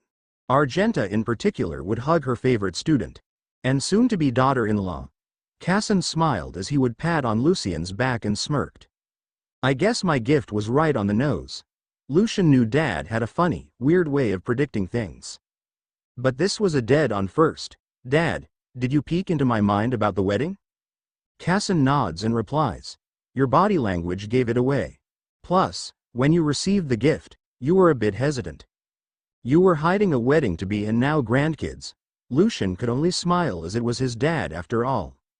Argenta smiled as she would ask Sabrina the obvious. So, when did my little Lucy, her nickname for Lucian, finally propose to you? And how did you know you were pregnant? Sabrina chuckled hearing Lucy and had a devilish grin on her face. Oh Lucy, Lucian pouted as he yelled Mom, assuming she told his nickname. Well anywho, it was in Alola where we were enjoying a day of surfing and sand castles. Argenta could only chuckle at the sight of her son surfing. When it was evening, we were walking together and I saw a love disc following us. Then I saw another love disc and then a school of them. She giggled before continuing, when I saw them, they would swim in a line, before making a heart-shaped symbol. When they scattered away, I turned around and saw him get on one knee and, she was tearing up, couldn't be happier. Argenta wiped a tear as she hugged her. I'm happy for the two of you. Sabrina nods and chuckles. I did mention I tackled him before he could even say will you marry me. Argenta laughed as that was priceless. Casson went over to hug Sabrina as he was curious about the grandkids. Come on Argenta, we need to know how many grandkids we're going to make sweaters for. Argenta pouted and tickles Casson. Lucian came over and couldn't help seeing his parents act like their old selves. But he would also answer the ongoing question. Well, the next morning, I ordered breakfast at Nina's pancake place and we had the oran berry kale smoothies. Her favorite of course, and after her first sip of the smoothie she threw up. I thought we had a bad smoothie and ordered an orange juice smoothie. Sabrina chuckled as she would finish the story. Well, after 3 smoothies, we went to Nurse Joy and I found out I'm going to be a mother. Casson and Argenta smiled but she had one question. When is the wedding? Lucian would answer. Mom, following the advice of my beau. Always have the wedding where you proposed. We were going to have the wedding in about a month. But Nurse Joy warned us that due to the upcoming Alolan League, we had to tweak the date until after the tournament is over. Sabrina smiled, but had a question. What's an Alolan wedding like? Burnett would smile as she finally hugged Sabrina. My, a wedding in Alola. That takes me back. Sabrina was curious, as she knew the region had different rules and such. So, who is at the altar for the wedding? Burnett nods as she would answer. Well, by tradition the priest or one of the kahunas. In addition to the bride and groom or your partner Pokemon. Sabrina nods, but was curious about something. So at the wedding just 5 at the altar. But before the wedding, can we have bridesmaids and grooms? Burnett smiles and nods. Of course, why do you ask? Sabrina smirked as she would spot Ash and Annabelle, together for a few photos. Oh Ash, oh sister Annabelle. Both turned to see Sabrina as she was in high spirits. Ash smiled and hugged Sabrina. Congrats on the wedding and the baby. Annabelle couldn't help but smile as she heard sister. As she will have a new sister shortly. My soon-to-be big sister, congrats on the baby and the wedding. Sabrina chuckled as she would pinch Annabelle's cheeks gently. Speaking of wedding, me and Lucian were wondering if you would be honored to be the maid of honor and best man to our wedding. Both Ash and Annabelle's flushed faces said it all. First of all, they heard the "Here Comes the Bride" chants from Greta and Lucy. And second, both looked at each other for a moment. Though Annabelle was shaking a bit, Ash noticed and out of concern asked her. Are you all right, Annabelle? She nodded and whispers in his ear. Not good at weddings. Ash nodded as he would whisper back. Me either. I panicked at Kukui and Burnett's wedding. Annabelle chuckled as that broke some of the tension. But the nerves come from her fantasy of having a wedding with her now lover. But she took his hand and smiled. We'll be honored. Sure she'll never hear the end of it from Greta and Lucy, but it was for Sabrina and Lucian. and she couldn't say no. Sabrina smiled and hugs them as she would whisper to the two. Sorry you'll be teased for like eternity, but when it's your turn, they'll only cheer and hope you both have a happy marriage. Dot and happy bundles of joy. Both Ash and Annabelle wanted to kill her as they yelled at a laughing Sabrina. Not funny. The guests had a good laugh, before the doorbell rings. Annabelle rushed over as she wanted to get away from the madness. Oye, this day couldn't get any crazier. When she opened the door, she had a smile on face as she saw familiar faces. Why hello there, welcome to our holiday party. Annabelle rushed over as she wanted to get away from the madness. Oye, this day couldn't get any crazier. When she opened the door, she had a smile on face as she saw familiar faces. Why hello there. Welcome to our holiday party. Annabelle saw Zoe, Candace, and Paul. All in their holiday sweaters. Zoe wearing a Glammeow sweater. Candace wearing a Abomasnow sweater, and Paul wearing a Electivire sweater. Annabelle would hug them all, as she chuckled seeing their hair ruffled. What happened to you guys? I got a text saying my mom is evil. Paul, the current Sinnoh League champion, and an Elite Four member replied. Well, we were at your place. When we felt gale force winds and we couldn't even get out of the cab. Zoe, now a 3-time Ribbon Cup champion, twice in Sinnoh and her recent in Johto would chime in. Annabelle, I know your mom is crazy. But I know that was more than just your mom battling with gusto. Gym leader of the Snowpoint City, Candace had to put her 2 cents in. Ann, her nickname for Annabelle, who won the holiday battle, since none of us made it in time. Before Annabelle can answer, Paul noticed a strap on her neck and smiled. Nice necklace, Annabelle. Who gave you the necklace? Annabelle smiled as she would answer. Well, to answer your questions, Paul and Zoe. The one that battled my mom to a draw, and gave me the necklace is my new boyfriend. The three gasped and replied, Boyfriend. Annabelle blushed and nods. I have to say I couldn't be happier. Though my mom didn't give any mercy to him. Zoe was curious and wanted to know more. Spill it, Annabelle. Who is he? And almost on cue, Ash shows up next to Annabelle. Annabelle, your mom. He stops mid-sentence as he saw familiar faces. Hey Paul, Candace, and Zoe.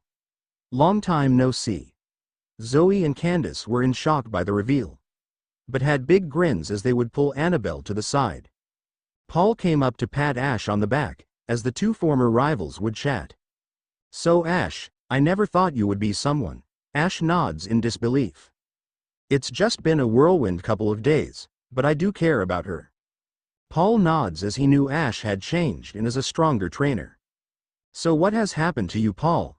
Paul chucked as he couldn't believe that he was having a friendly chat with Ash. Before their epic Sinnoh League match, they couldn't stand each other. But after their match, seems the two have respect for each other. Well Ash, I'm the reigning Sinnoh League champion. And currently an Elite Four member. Ash was surprised by that. But couldn't help but smile. Congratulations to you, Paul. Have you challenged Lucian to a battle? Paul shook his head. No, not yet. But I hear you're the top dog in Alola. Ash could only tell what that means. And when I win the Alolan League, you and me, one more time. Ash nods but smirked. Sounds great. But the field is stacked, and that includes Annabelle, Greta, Lucy, and even Annie's father is in.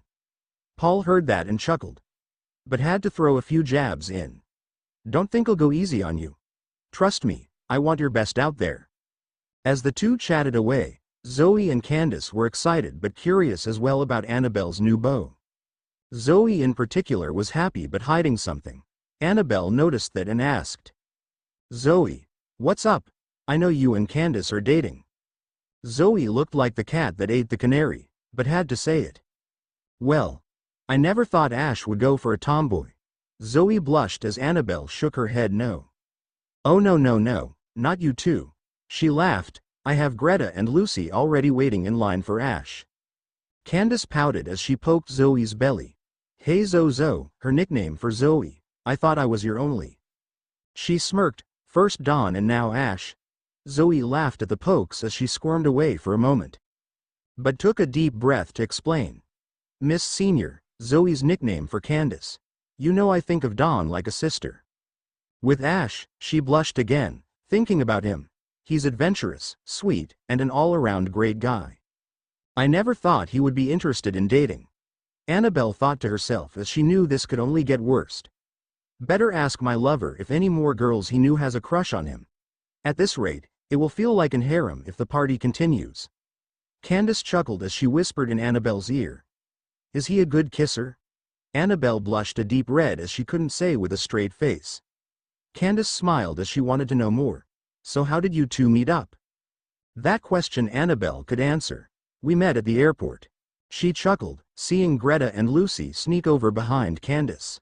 So they too can hear the story. Call it fate or just cosmic luck. But out flights arrived at about the same time, and when I saw him, I just had to meet up with him. Candace nods and she could tell what happened next. I take it he invited you to his home? Annabelle nods and laughs. Yes. And I must say his family is lovely. But his moms were all over me like white on rice. Candace chuckled and now noticed Greta and Lucy. Oh hi. Didn't notice you there. I take it friends of Ann? Greta and Lucy heard Ann and just smiled, but knowing they'll tease their salon maiden later. But Lucy would slide in next to Annabelle and chuckles. So are they friends of yours or more of rivals for my Ash? Lucy smirked as she was playfully shoved by Annabelle. Before she could continue. Anywho, she laughed as she forgot. Not out of desperation, but wanted to avoid the obvious. I'm sorry, but after 2 days I know who I want to be with. Zoe would ask Annabelle about Ash's family, besides his moms and dad. Any other family members? Annabelle eeped as Lucy would show Zoe a picture of Ash's late grandpa. Let's just say it's weird that they aren't blood related, but still. Zoe's eyes widened as she couldn't believe it. Candace peeked over and even she was shocked. Sorry Zozo, but we're going to have to keep you far from Ash. Zoe smirked seeing Candace drooling. Right. And I'll have to remember to keep an eye on you tonight. Annabelle shook her head as the party couldn't get any crazier. Ash would come over as Annabelle raced to hug him as she needed relief. He saw her and smiled. You okay, Annabelle? She nodded as she poked his sides playfully, causing him to laugh. I'm going to keep you on a short leash if I find one more friend of yours that have a crush on you. He shook it off and he chuckled lightly. But Annabelle, just as he was going to explain. Scott wants everyone in the living room. The room had the chairs to the wall, as the karaoke machine and sound system was set up to perfection. Scott would be in front of everyone as he would explain the karaoke rules. All right, we have a good turnout for this year's torture. I meant karaoke party. Everyone laughed as it will be a torture for many. But all in good, clean, embarrassing fun. Now in my hand is a black bag with number chips from 1 to 9. Including a swap chip that allows you to trade places with another pair. He laughed as he gave out one rule: if other than Argenta get the swap chip. Mind you not to switch with Argenta. Olympia laughed as she could remember that day well. So Scott, no more bad bed wedding nightmares? Scott heard the laughs as he knew it was going to be rough. Yes, Olympia. And just a reminder, no Pokemon will assist in the picks. Many grumbled at that rule, but considering how many psychic trainers in the room, no doubt each had the same idea. Not to sing first. Here are the pairings for this year's holiday karaoke. Casson and Argenta, Ash and Annabelle, Greta and Lucy, Sabrina and Lucian, Candace and Zoe, Olympia and Tobias, Paul and Palmer. Everyone chuckled at the Paul duo, Delia and Mr. Mime, and finally Burnett and Kukui. Delia and Burnett got up and approached Scott, as Ash and Annabelle realized what was going on. Ash whispered in her ear asking, how fast can we escape the room and out of the house? She pointed to the Ralts that was standing guard. Not a good one, especially if my dad trains with them. They sighed as it was only a matter of time before the laughs start. Scott smiled as he made an announcement. Thanks to some lovely ladies, we're going to break the ice by showing you all the karaoke bash at Professor Oak's. Annabelle thought to herself after Scott made the announcement. Scott is going to get it after this. She chuckled as there was no turning back. As the video feed was set up, everyone would see Ash and Annabelle looking a bit nervous, considering they weren't official yet. They laughed and hit random, and when the music starts, it was the end theme from Fooly Cooly. And their stunned expressions was priceless, but they managed to continue. Orange Slide, The sky that it reflects Sponge's pride, being dangled. Spider the apprehension that was caught alive. It's okay even if I don't hide it. I want to have colored dreams ride on shooting star. With the voice of my heart, like a shotgun I kept on singing. Grunge hamster, be grown up lobster of revenge, bring it along. Sniper I'll say, what can you see in that fringed world? I want to touch it before I aim for it ride on shooting star. Searching for you, and in withdrawal syndrome I told a lie. Ride on shooting star with the voice of my heart, like a shotgun. I kept on singing. They smiled as they could only laugh at themselves as they thought their performance wouldn't be shown again. Back at the party, Ash and Annabelle heard the chuckles. And took it in stride. They know it was just the tip of the crazy iceberg of just horrible singing. Scott would hold the bag as he would call on the teams to choose their fate. One member of each team will come up and pick the chips. Remember, if you get the swap chip, know the risks. Each team would send one member to choose the chips. Lucian picked first and got the lucky 9. He kept his composure until he showed his fiancée. And when Sabrina saw the number, she was over the moon. I love you, Lucy. Lucian knew that was a bad poker move to show your expressions. Scott smirked as he announced. Well, I guess Sabrina and Lucian has the 9 chip. So I swap with them. Sabrina heard that and glared. I can do 10 times worse than my future mother-in-law. It was a bluff, considering she hates singing. Delia next to pick got chip number 3. Paul snagged chip number 4. Olympia, without peeking, picked chip number 6. Zoe took a deep breath and ends up with chip number 2. Casson, praying to the heavens, picked chip number 8. Scott smirked as he would give the update. So far 3 teams left and 4 chips remaining. Hope someone gets the swap chip. Sabrina glared at Scott as she wasn't kidding. You know I can still turn people into dolls. She gave a wink, as that part was true. And given her smile, she was planning on that punishment. Greta showing no fear as she would pick up chip number 5. Burnett, full of smiles as she would hope for the best. And smiled as she got chip number 7. Scott made one final announcement. Ash is up and it's 50-50 for chips. He either gets chip 1 and starts first. Or gets the swap chip and makes a big decision. Ash took a deep breath as he would fiddle in the bag. Annabelle was praying for the swap chip. Ash pulls out the chip and it was a beauty. I got the swap chip. Lucian gulped as he knew what will happen. Scott sees the chip and it was the swap. Well, Ash, big decision to make. Who do you want to swap with? Annabelle came over to deliberate with Ash. Say, Ash, you know who you want to swap with? He nodded as he knew it was a no-win for them, no matter who he picked. Ash smiled as he pointed to Lucian and Sabrina. Sorry guys, but we want to get ready this time. No hard feelings. Scott came over to Lucian and handed them the number 1 chip. And took their number 9 chip and hands it to Ash. Scott would make the picks official. We have the order of singers. Sabrina and Lucian as our opening act. Sabrina bit on a pillow, trying not to swear, but glared at Scott with devilish intentions. Followed up by Candace and Zoe as number 2. Delia and Mr. Mime as the 3rd act. Team Paul as the 4th act. Greta and Lucy at the middle of the pack. Olympia and Tobias as the 6th act. Mr. and Mrs. Masked Royal as lucky number 7. Best friends Argenta and Casson as the 8th act. And to close out the show, Ash and Annabelle as the last act. Scott chuckled as the fun was about to start. Good luck and don't shoot the messenger. Sabrina was stewing as she wanted to kill Scott for jinxing their pick. But it was her own fault for bragging so early.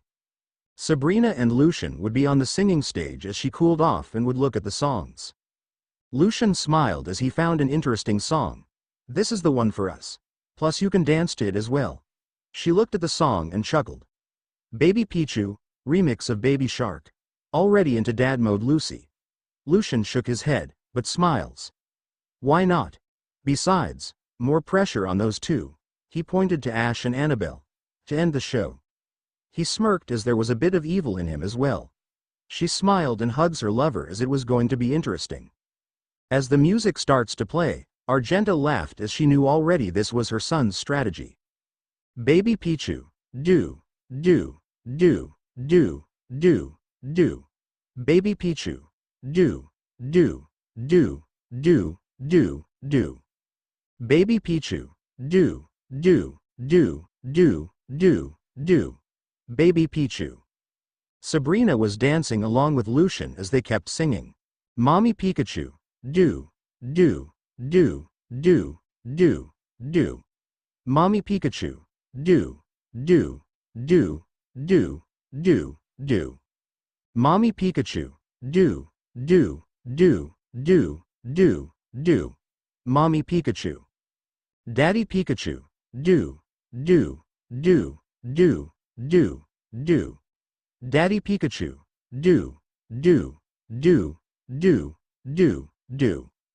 Daddy Pikachu, do, do, do, do, do, do.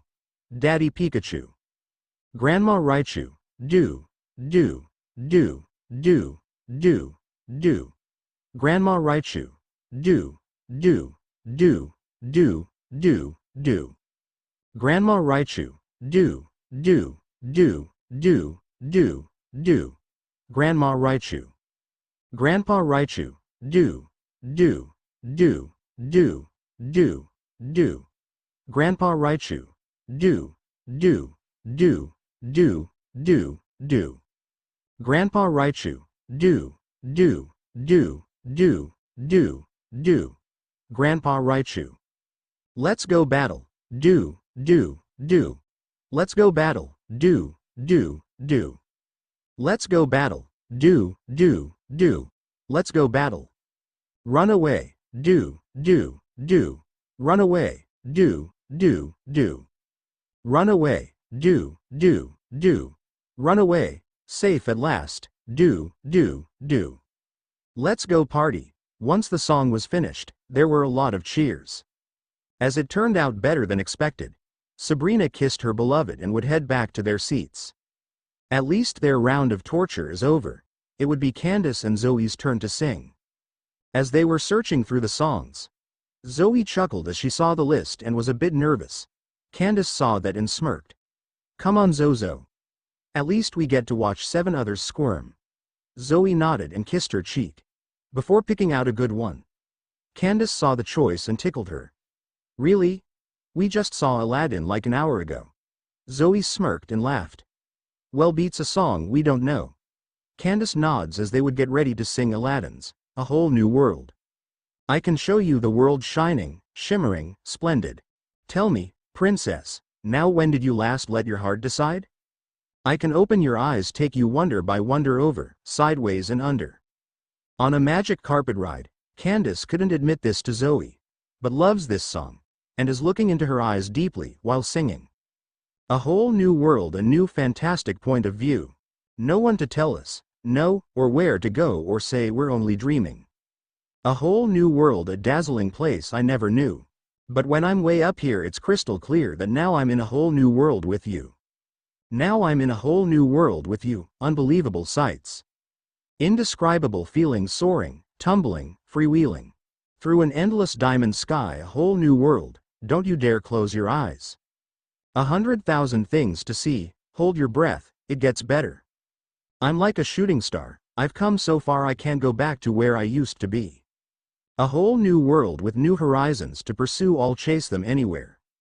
There's time to spare, let me share this whole new world with you. A whole new world, a whole new world, a new fantastic point of view. No one to tell us, no, or where to go or say we're only dreaming. A whole new world, every turn, a surprise, with new horizons to pursue, every moment, red letter. I'll chase them anywhere, there's time to spare, and then we're home, there's time to spare. Let me share this whole new world with you, a whole new world, a whole new world. That's where we'll be, that's where we'll be, a thrilling chase, a wondrous place. For you and me, the crowd cheered as there was a tear in Candace's eye. Zoe whispered in her ear. Miss Senior, admit it. You love this song. Zoe smirked as she would gladly walk with her Zozo back to their chairs. It was Delia and Mr. Mime's turn, and a parent Mr. Mime whispered in Delia's ear and she smirked and nods. Delia turned to Scott with a request. My Mimey is not feeling well. Is it possible for you to do the song with me? Scott couldn't believe that request and knew the crowd was in for a treat. He sighed and hoped her song choice is easy. All right, Delia. I'll be your partner. Delia smiled and thanked him. Scott thought to himself, did I just volunteer to do karaoke? Oh crap, and knowing Argenta, she has at least one hidden camera recording it. Mr. Mime smirked and appeared next to Sabrina, as she snuggles him. Thank you, Mimey. Sabrina couldn't help but laugh as she and Delia planned this move. Delia looked and found her song and giggled. Scott gulped as he looked at her. Please go easy on me, Delia. Delia giggled as that may not be the case, since she chose her favorite, Let It Go, from the movie Frozen. When the music starts, Scott winced as he knew he was set up for a laugh fest. The snow glows white on the mountain tonight, not a footprint to be seen. A kingdom of isolation, and it looks like I'm the queen. The wind is howling like this swirling storm inside. Couldn't keep it in. Heaven knows I've tried. Don't let them in, don't let them see. Be the good girl you always have to be. Conceal, don't feel, don't let them know. Well, now they know. Let it go. Let it go, can't hold it back anymore. Let it go. Let it go, turn away and slam the door. I don't care what they're going to say, let the storm rage on. The cold never bothered me anyway. Scott was doing his best to keep up, but singing falsetto was rough, and the crowd was chuckling at that. It's funny how some distance makes everything seem small, and the fears that once controlled me can't get to me at all. It's time to see what I can do to test the limits and break through. No right, no wrong, no rules for me. I'm free. Let it go, let it go. I am one with the wind and sky. Let it go, let it go. You'll never see me cry. Here I stand and here I stay. Let the storm rage on, my power flurries through the air into the ground. My soul is spiraling in frozen fractals all around. And one thought crystallizes like an icy blast. I'm never going back, the past is in the past. Let it go when I'll rise like the break of dawn. Let it go, that perfect girl is gone. Here I stand in the light of day. Let the storm rage on, the cold never bothered me anyway. The crowd cheered as Delia hugged Scott for being a good sport. Scott smiled but had to ask, did Sabrina ask for some help? Delia giggled and nods. She was very persistent with her offer. Scott was now wondering on that offer. What did she offer you?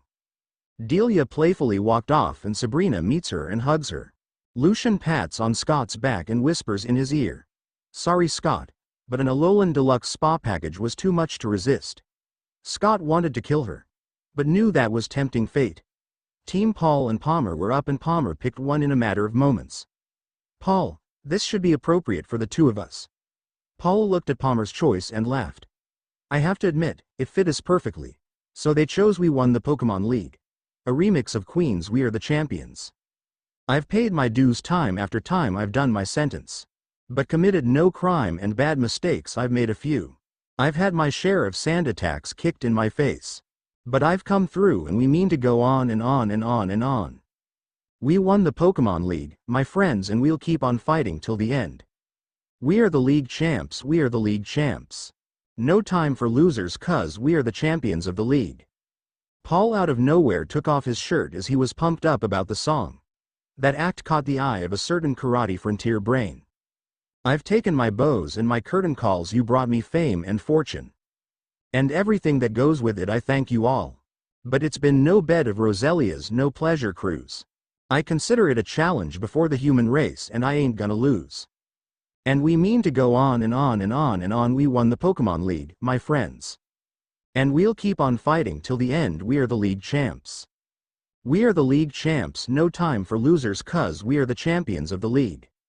We won the Pokemon League, my friends, and we'll keep on fighting till the end. We are the league champs, we are the league champs. No time for losers, cuz we are the champions of the league. There were some cheers from the crowd, but Greta was pumped as she would hug Paul. Now that's how you turn up a fighting song. Paul was stunned but smiled. Thanks, Greta.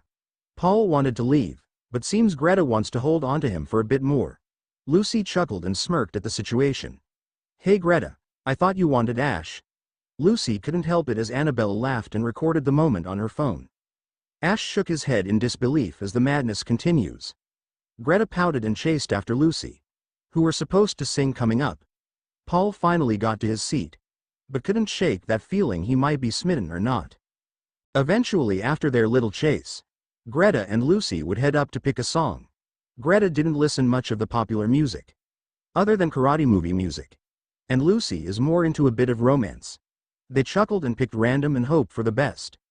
Once the music starts, it was Life Light from Nintendo's Super Smash Bros. Ultimate. Colors weave into a spire of flame, distant sparks call to a past still unnamed. Bear this torch against the cold of the night, search your soul and reawaken the undying light. On that day, when the sky fell away, our world came to an end. In our eyes, did a fading sun rise in the dark? Glimmering shadows? Silence grows, in the spaces between, stretching out beyond time. Rising up, as a chorus of souls find a voice flickering through the void. The two were struggling, but was getting the hang of the song. These little sparks cling on to life, everyone caught in the struggle. And then the storms of change, they fan the flames. Scattering ashes to the wind, every soul contains a whisper of light. Gleaming faintly as it dwindles from sight, no escape, no greater fate to be made. In the end, the chains of time will not break, colors weave into a spire of flame. Distant sparks call to a past still unnamed, bear this torch against the cold of the night. Search your soul and reawaken the undying light as fate spins a thread without end. New life draws its first breath, blossoming in a soil reclaimed from the past. Where destiny holds fast, here where we stand, hand clenched in hand. Everyone caught in the struggle, this is the day we finally find our way. Stepping into our tomorrow, every soul contains a whisper of light. Growing louder as it calls to unite, from the distance sings a chorus of souls. Rising slowly, stirring heat from the coals, colors weave into a spire of flame. Distant sparks call to a past still unnamed, bear this torch against the cold of the night. Light will guide you on your way to the ultimate fight. Every soul contains a whisper of light, growing louder as it calls to unite. From the distance sings a chorus of souls, rising slowly, stirring heat from the coals. Colors weave into a spire of flame, distant sparks call to a past still unnamed. Bear this torch against the cold of the night, light will guide you on your way to the ultimate fight. The crowd cheered as Greta and Lucy breathed a sigh of relief as they would head to their seats. Well, Lucy did, but Greta would squeeze in next to Paul. She smirked watching him squirm, as it didn't help for Annabelle to record this moment on her phone.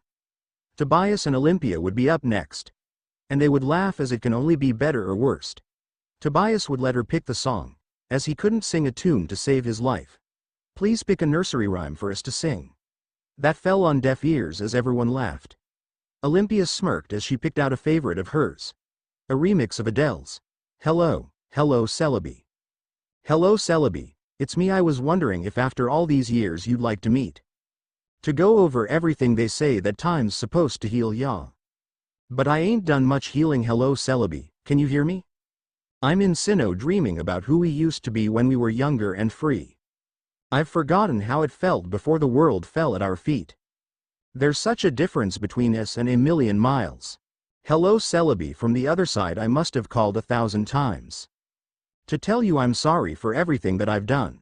But when I call, you never seem to be home. Hello Celebi, from the outside. At least I can say that I've tried to tell you I'm sorry for breaking your heart. But it don't matter, it clearly doesn't tear you apart anymore. Tobias started to feel confident as he was enjoying the song. Hello Celebi, how are you? It's so typical of me to talk about myself. I'm sorry. I hope that you're well. Did you ever make it out of that region where nothing ever happened? It's no secret that the both of us are running out of time. So hello Celebi, from the other side, I must have called 1,000 times, to tell you I'm sorry for everything that I've done. But when I call, you never seem to be home. Hello Celebi, from the outside. At least I can say that I've tried to tell you I'm sorry for breaking your heart. But it don't matter, it clearly doesn't tear you apart anymore. Ooh. Anymore. Ooh. Anymore. Ooh. Anymore. Hello Celebi, from the other side. I must have called 1,000 times, to tell you I'm sorry for everything that I've done. But when I call, you never seem to be home. Hello Celebi, from the outside. At least I can say that I've tried I've tried to tell you I'm sorry for breaking your heart. But it don't matter, it clearly doesn't tear you apart anymore. A sweet song got cheers, as Tobias breathed a sigh of relief as the song finished. Olympia smiled and patted his back gently. Good job, didn't know you had it in you. She smiled as it was the truth. He was a lot better than he gives himself. Thanks, Olympia. At least I'll enjoy the last 2 songs sitting. Bernard and Kukui were up now and they were excited about this. Ash and Annabelle would hold on to Lay, as Bernard took a quick picture of the 3. Unknown to all teams, they enjoy karaoke and didn't need a song list. They would see the list and immediately find their favorite song. The 1970s version of Love Story by Carl Sigman and Francis Albert Lai. Where do I begin to tell the story of how great a love can be? The sweet love story that is older than the sea, the simple truth about the love she brings to me.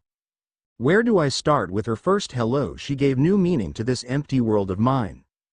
There'll never be another love, another time she came into my life and made the living fine. She fills my heart with very special things. Angel songs and wild imaginings, she fill my soul with so much love. That anywhere I go I'm never lonely with her around, who could be lonely? I reach for her hand, she's always there, how long does it last? Can love be measured by the hours in a day? I have no answers now. But this much I can say, I know I'll need her until the stars all burn away.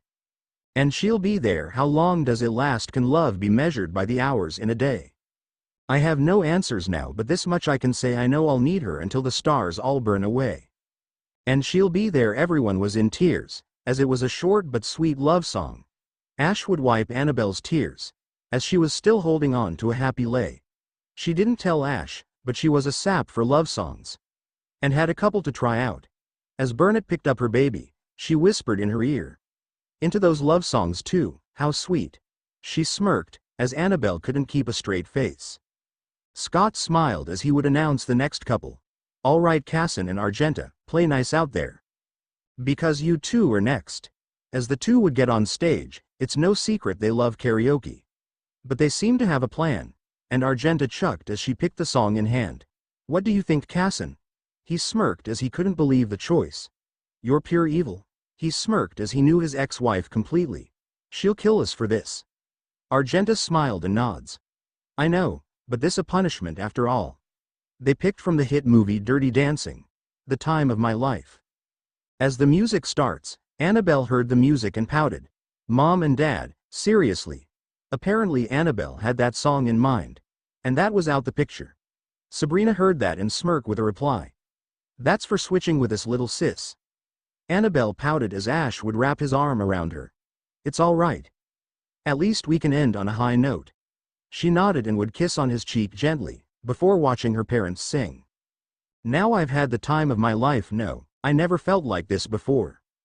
Yes, I swear, it's the truth and I owe it all to you. 'Cause I've had the time of my life and I owe it all to you. I've been waiting for so long now, I've finally found someone to stand by me.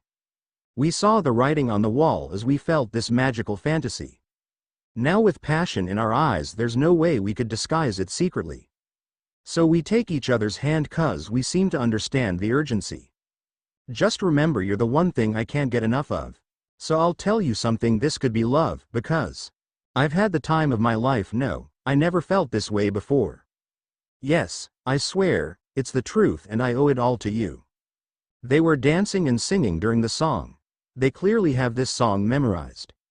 Hey, baby, with my body and soul I want you more than you'll ever know. So we'll just let it go, don't be afraid to lose control, no. Yes, I know what's on your mind when you say, stay with me tonight, stay with me. Just remember, you're the one thing I can't get enough of. So I'll tell you something, this could be love, because I've had the time of my life. No, I never felt this way before. Yes, I swear, yes, I swear, it's the truth and I owe it all to you. 'Cause I've had the time of my life and I've searched though every open door. Till I found the truth and I owe it all to you. Now I've had the time of my life. No, I never felt this way before, never felt this way. Yes, I swear, it's the truth and I owe it all to you. As they were finishing the song, Argenta leapt up and Casson would catch her with one hand on her belly. Yes, the signature hold before finishing. I've had the time of my life. No, I never felt this way before, never felt this way. Yes, I swear, it's the truth, and I owe it all to you. 'Cause I've had the time of my life and I've searched though every open door. Till I found the truth and I owe it all to you. The crowd cheered as that was Casson and Argenta, overperforming to a 10 as usual. Yet they had fun and were having a blast. Argenta chuckled as she was still in the air. Casson, you can put me down please. Casson smiled and puts her down gently. He would see a happy Annie, as he thought she would give him an earful. But knew she had to be stewing, as it was her favorite song they played. Finally Ash and Annabelle would get their turn, as they would face the music literally. Ash was a bit nervous, as he would see the list of songs. Annabelle would look at the song list as well and saw one of interest. Wait, she was looking at the lyrics and smirked. Oh, this is perfect. Ash gulped as it could only get better. Or 10 times worse. He saw the song that she picked and couldn't help but laugh. Only you would pick that song, Annabelle. She smiled as it was official. They chose the song, Love Story by Taylor Swift.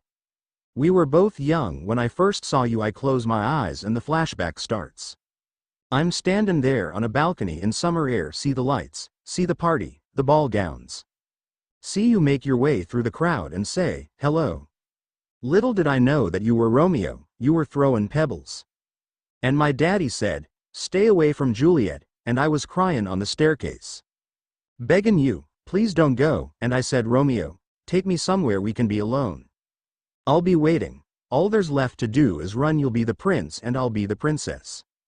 It's a love story, baby, just say, yes. So I sneak out to the garden to see you. We keep quiet, 'cause we're dead if they knew, so close your eyes. Escape this town for a little while, oh 'cause you were Romeo, I was a scarlet letter. And my daddy said, stay away from Juliet, but you were everything to me. I was begging you, please don't go, and I said. Ash and Annabelle's parents were laughing, but were in disbelief, as this song seems to be spot on about their relationship. Romeo, take me somewhere we can be alone. I'll be waiting, all there's left to do is run. You'll be the prince and I'll be the princess. It's a love story, baby, just say, yes. Romeo, save me, they're trying to tell me how to feel. This love is difficult, but it's real. Don't be afraid, we'll make it out of this mess. It's a love story, baby, just say, yes. Oh, I got tired of waiting. Wonderin' if you were ever comin' around. My faith in you was fading. When I met you on the outskirts of town, and I said, Romeo, save me, I've been feeling so alone. I keep waiting for you, but you never come. Is this in my head? I don't know what to think. He knelt to the ground and pulled out a ring. And said, marry me, Juliet, you'll never have to be alone. I love you and that's all I really know. I talked to your dad, go pick out a white dress. It's a love story, baby, just say, yes. Oh, 'cause we were both young when I first saw you. Once the song finished, both smiled as they heard the cheers of the crowd. Annabelle giving him a kiss on the lips gently, seeing him blush a deep red, though many couldn't help chuckling as it was something of a future for them. Olympia couldn't help but chime in. Just for the record, I did not pick out the song for them. Just as Ash and Annabelle would return to their spots, they disappeared. As everyone looked around to see where they were, Casson smirked as he knew what happened. Relax, they're out back. At least they end the show with a bang.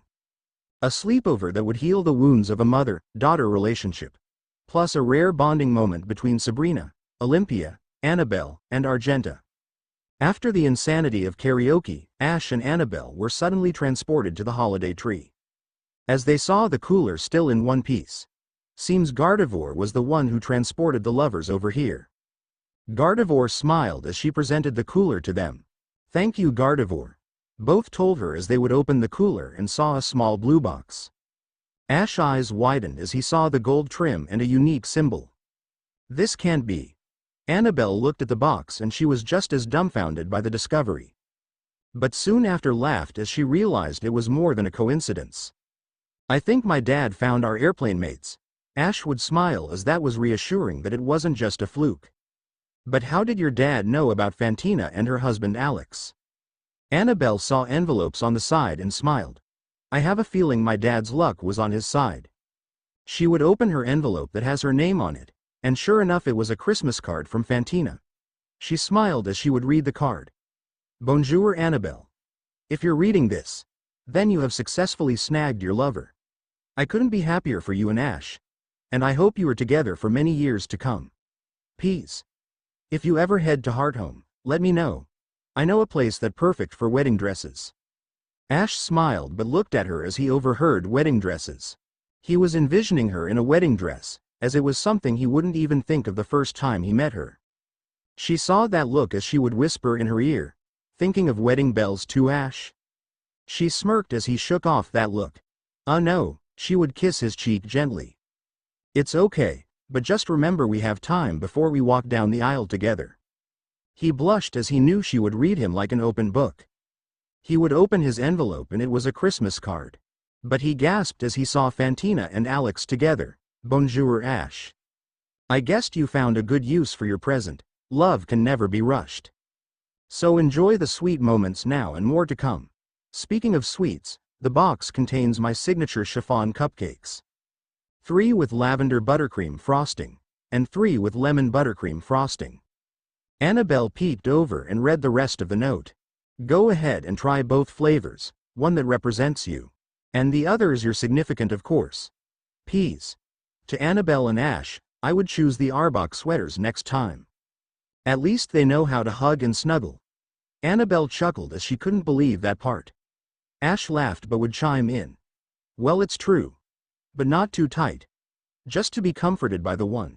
He was cut off when she looked into his eyes and smiled. She poked his nose and smirked, before kissing on his lips gently. You mean the one you love? She would smile and wrap her arms around him gently. Ash felt the hug and would blush. He had no words, other to enjoy this private moment. A moment later Casson spotted them, along with a sneaky Gardevoir who tried to hide behind the holiday tree. All right, you two. Time to wrap it up. Your Umbreon has to go.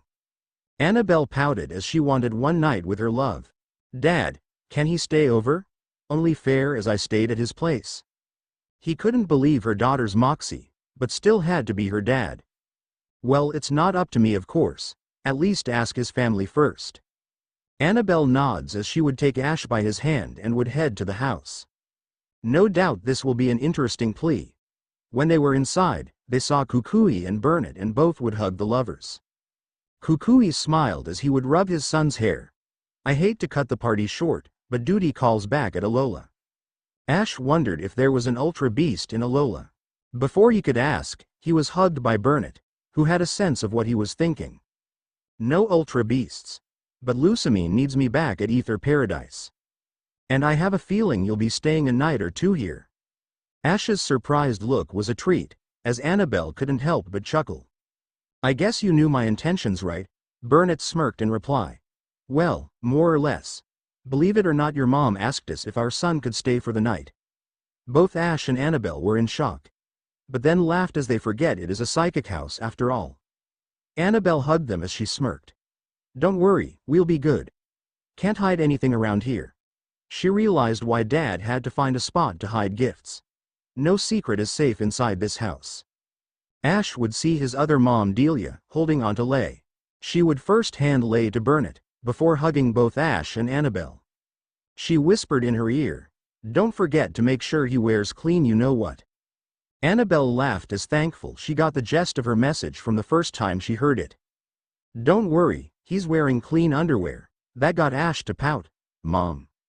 Which only made Annabelle giggle more. Argenta arrived as she had everything set up for Ash's family to return home.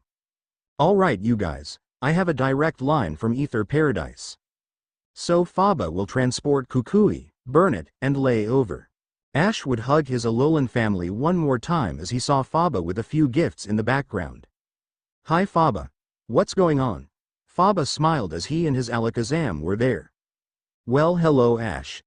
I hate to cut the conversation short, but have to bring your family to Ether. Need some parental advice on odd cravings.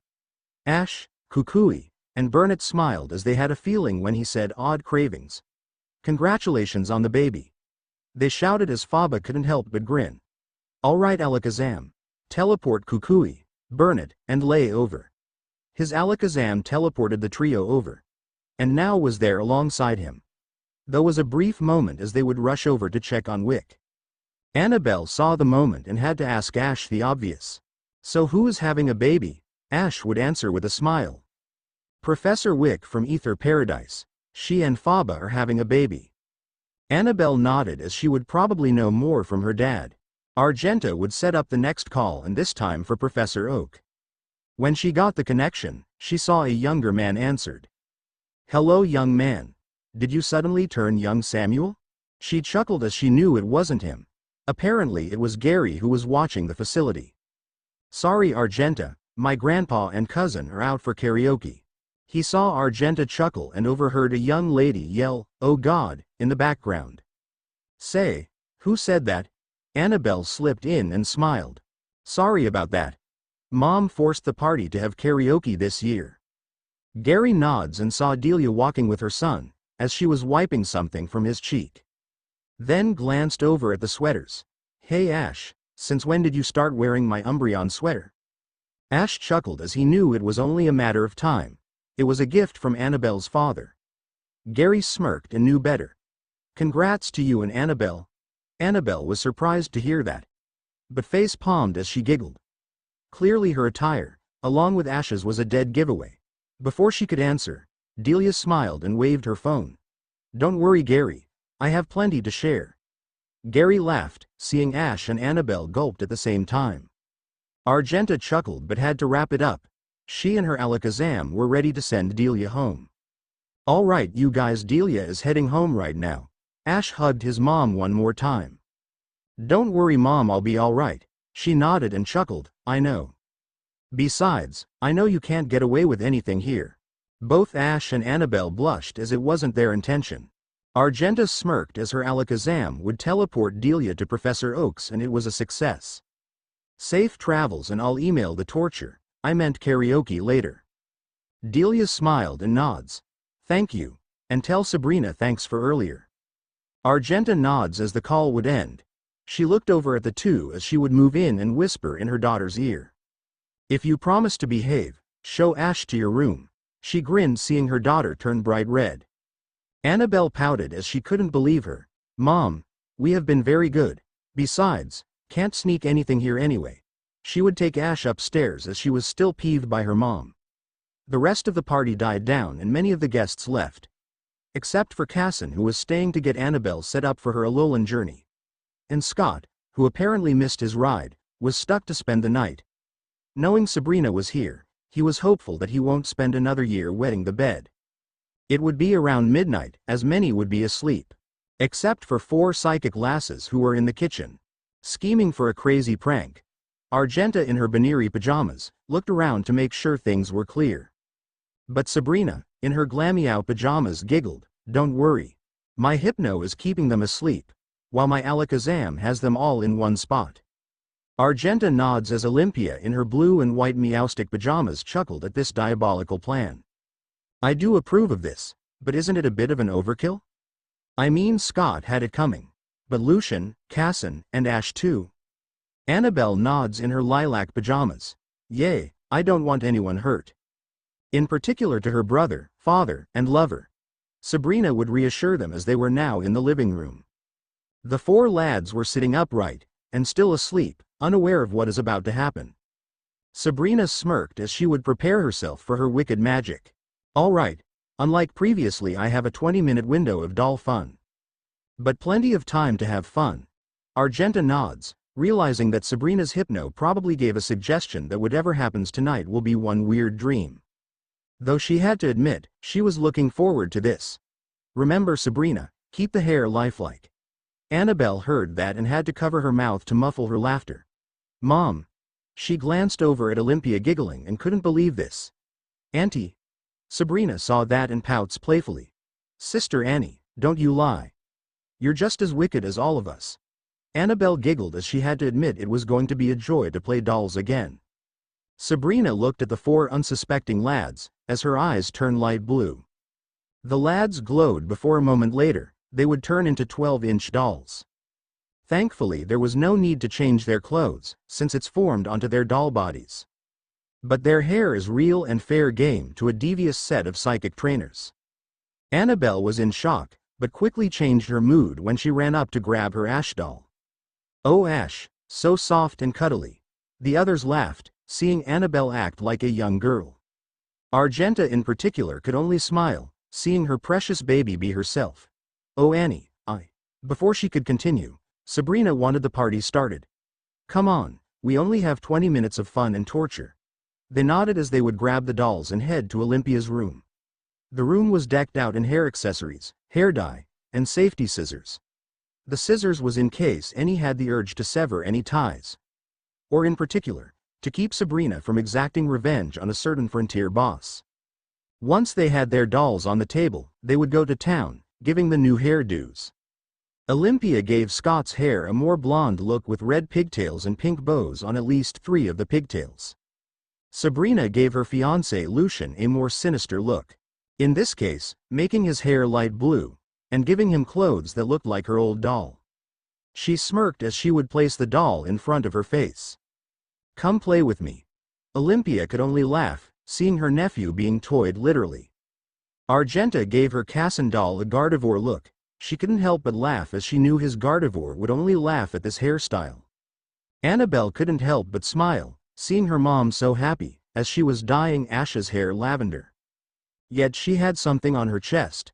"Mom, can I speak to you in private?" Argenta looked at her and gently placed her doll down. Before getting up, "I'll be in the kitchen, sweetie." She would head to the kitchen to wash up, as Annabelle would follow suit. Sabrina and Olympia knew what was up and left them to chat. Once in the kitchen, Annabelle would wash her hands, before hugging her mom tightly. "I'm sorry Mom. I'm sorry for lashing out on you and Dad. I'm sorry for not being a grateful daughter." Argenta knew her baby was upset about the divorce. And would let her hug it out. "It's okay sweetie. I take it you spoke to your father, right?" Annabelle crying as she nodded. "I know it was a shock to you and your brother back then. But you're a stronger person now. Plus a responsible young lady to boot." Annabelle wiped her tears as she rarely had these moments with her mom. Given their positions as frontier brains, she would look at Mom and had one question. "What is Alola like? I heard was a great place for a vacation." Argenta smirked as she pinched her cheeks gently. "Sunscreen is a must. Trust me, you'll need it for the sunny island. And you're not going to see your boyfriend while you're training." Annabelle pouted as her cheeks were both pinched and flushed.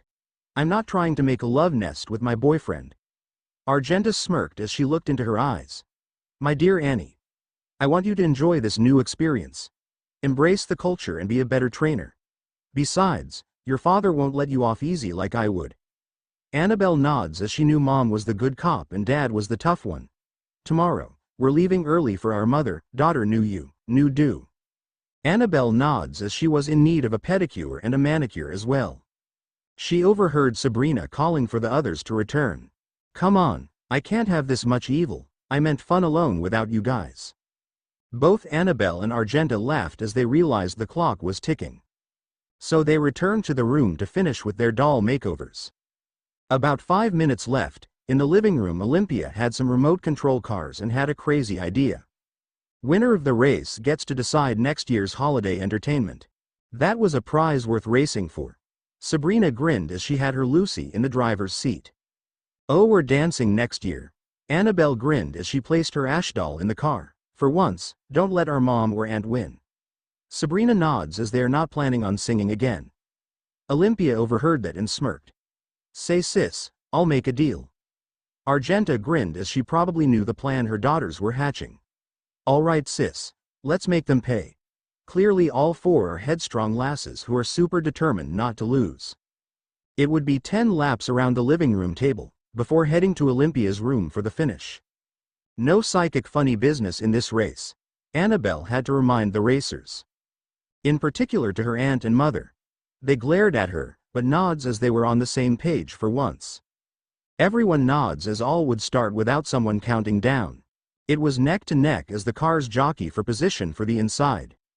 Sabrina had the early lead, but Argenta slipped ahead. Annabelle and Olympia tried to move in, but Argenta kept her composure. It was neck to neck, as after the 10th lap, all of them was heading to the hallway for the final stretch. Argenta had the side lead, but Sabrina would move her car to knock Argenta's off course. "Come on sis, win this," Argenta smirked as she would cheer for her sister. "Come on sis, one more year of torture awaits." Olympia smirked as she was neck to neck with Annabelle. Just as Olympia was going to win, her Scott doll slips out and Olympia knew it was over. Argenta cursed as she couldn't believe her luck. Annabelle avoided her boss doll before her car would cross the finish line and would rush over to Sabrina to hug her gently. We won, we won."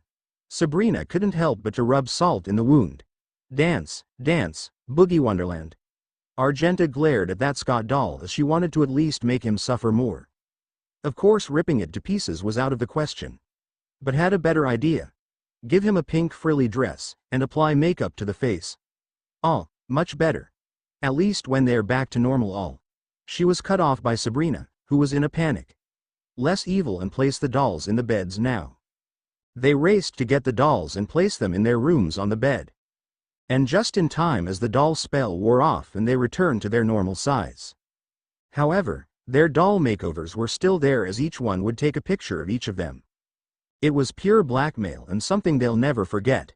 After all of their fun, they head to the kitchen to get some drinks. They laughed and raised their cups in the air, best prank ever. It was a rare moment as all four would enjoy the moment. Annabelle didn't want this moment to end, and had a suggestion. "Say Mom, can we?" Argenta cuts her off as she knew what she was thinking. "We're all going to the salon in the morning." She giggled seeing her baby pout. "We're all going to have another day of fun and teasing." "I meant quality time together." All of them nods and would hug each other gently, before heading to their rooms. In the morning, Ash would wake up groggy as he felt his head spinning. But had to leave early, because Gary was picking him up. And Annabelle and the other lasses were heading to their salon. "I had such a weird dream. I was racing in a thrilling race with Casson, Lucian, and Scott." Annabelle chuckled as she would kiss his cheek gently. I'm sure it was probably one of those party dreams. But she didn't want to say goodbye to her lover. But knew she would have to. Plus, traveling with him to Alola would be a distraction to her training. "I'm sure you'll have sweet dreams." Ash nodded as he heard the knocks of the door. "I take it Gary is there." He would rush over and saw Gary and was relieved. "Morning Gary." Gary saw Ash and couldn't help but chuckle and saw Annabelle shake her head no. He realized and kept his composure. "Ready to go Ashy boy?" Ash nods, as he would hugs Annabelle one more time. "I'll see you at the Alolan League." She kisses him on the lips gently and smiles and soon lets him on his way.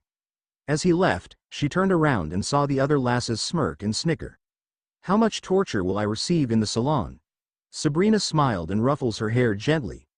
"Not as bad as the lads when they wake up." Annabelle nodded and would admit that today will be a good day. Just as Ash left their heart home, Annabelle, Sabrina, Olympia, and Argenta would head to Paradise Falls Salon for their annual salon day. For them it was a chance to catch up on what they missed since they rarely had time to be together. Plus it was also a chance to get a new look for the new year. Did I mention for this particular year?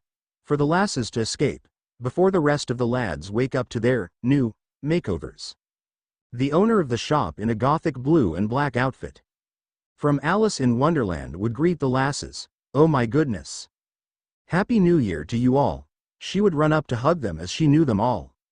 Argenta smiled as she would hug her friend. "So Belle, how's my favorite coordinator doing?" "Yes, the white-haired maiden with black streaks that would resemble a crazy Cruella de Vil. Is a former apprentice of Argenta. Don't let the looks fool anyone. A 3-time Ribbon Cup champ. And a recent judge of the Sinnoh Ribbon Cup is no pushover." She smiled as she was hugged by her teacher.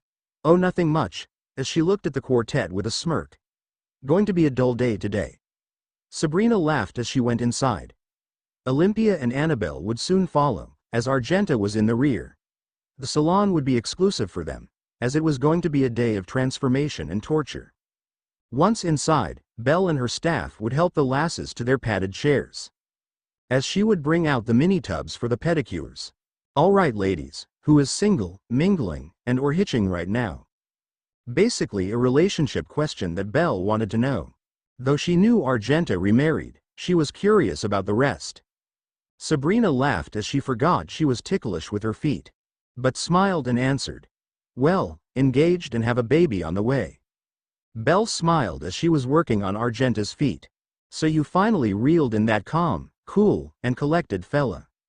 So tell me, is he that calm in the bedroom, or a naughty fella? Annabelle eeped as she wasn't used to this type of girl talk. Plus they are talking about her brother to boot. Sabrina would remind Belle that she had to keep the chat PG. Sorry, but I can't say any of the good stuff. Sis still has to learn the birds and the bees. Olympia and Argenta had to keep their composure, as most of the chat would be about Annabelle. Belle pouted playfully as she would ask Olympia, so our favorite Kalo's authority of psychic Pokemon. Who is the lucky lad?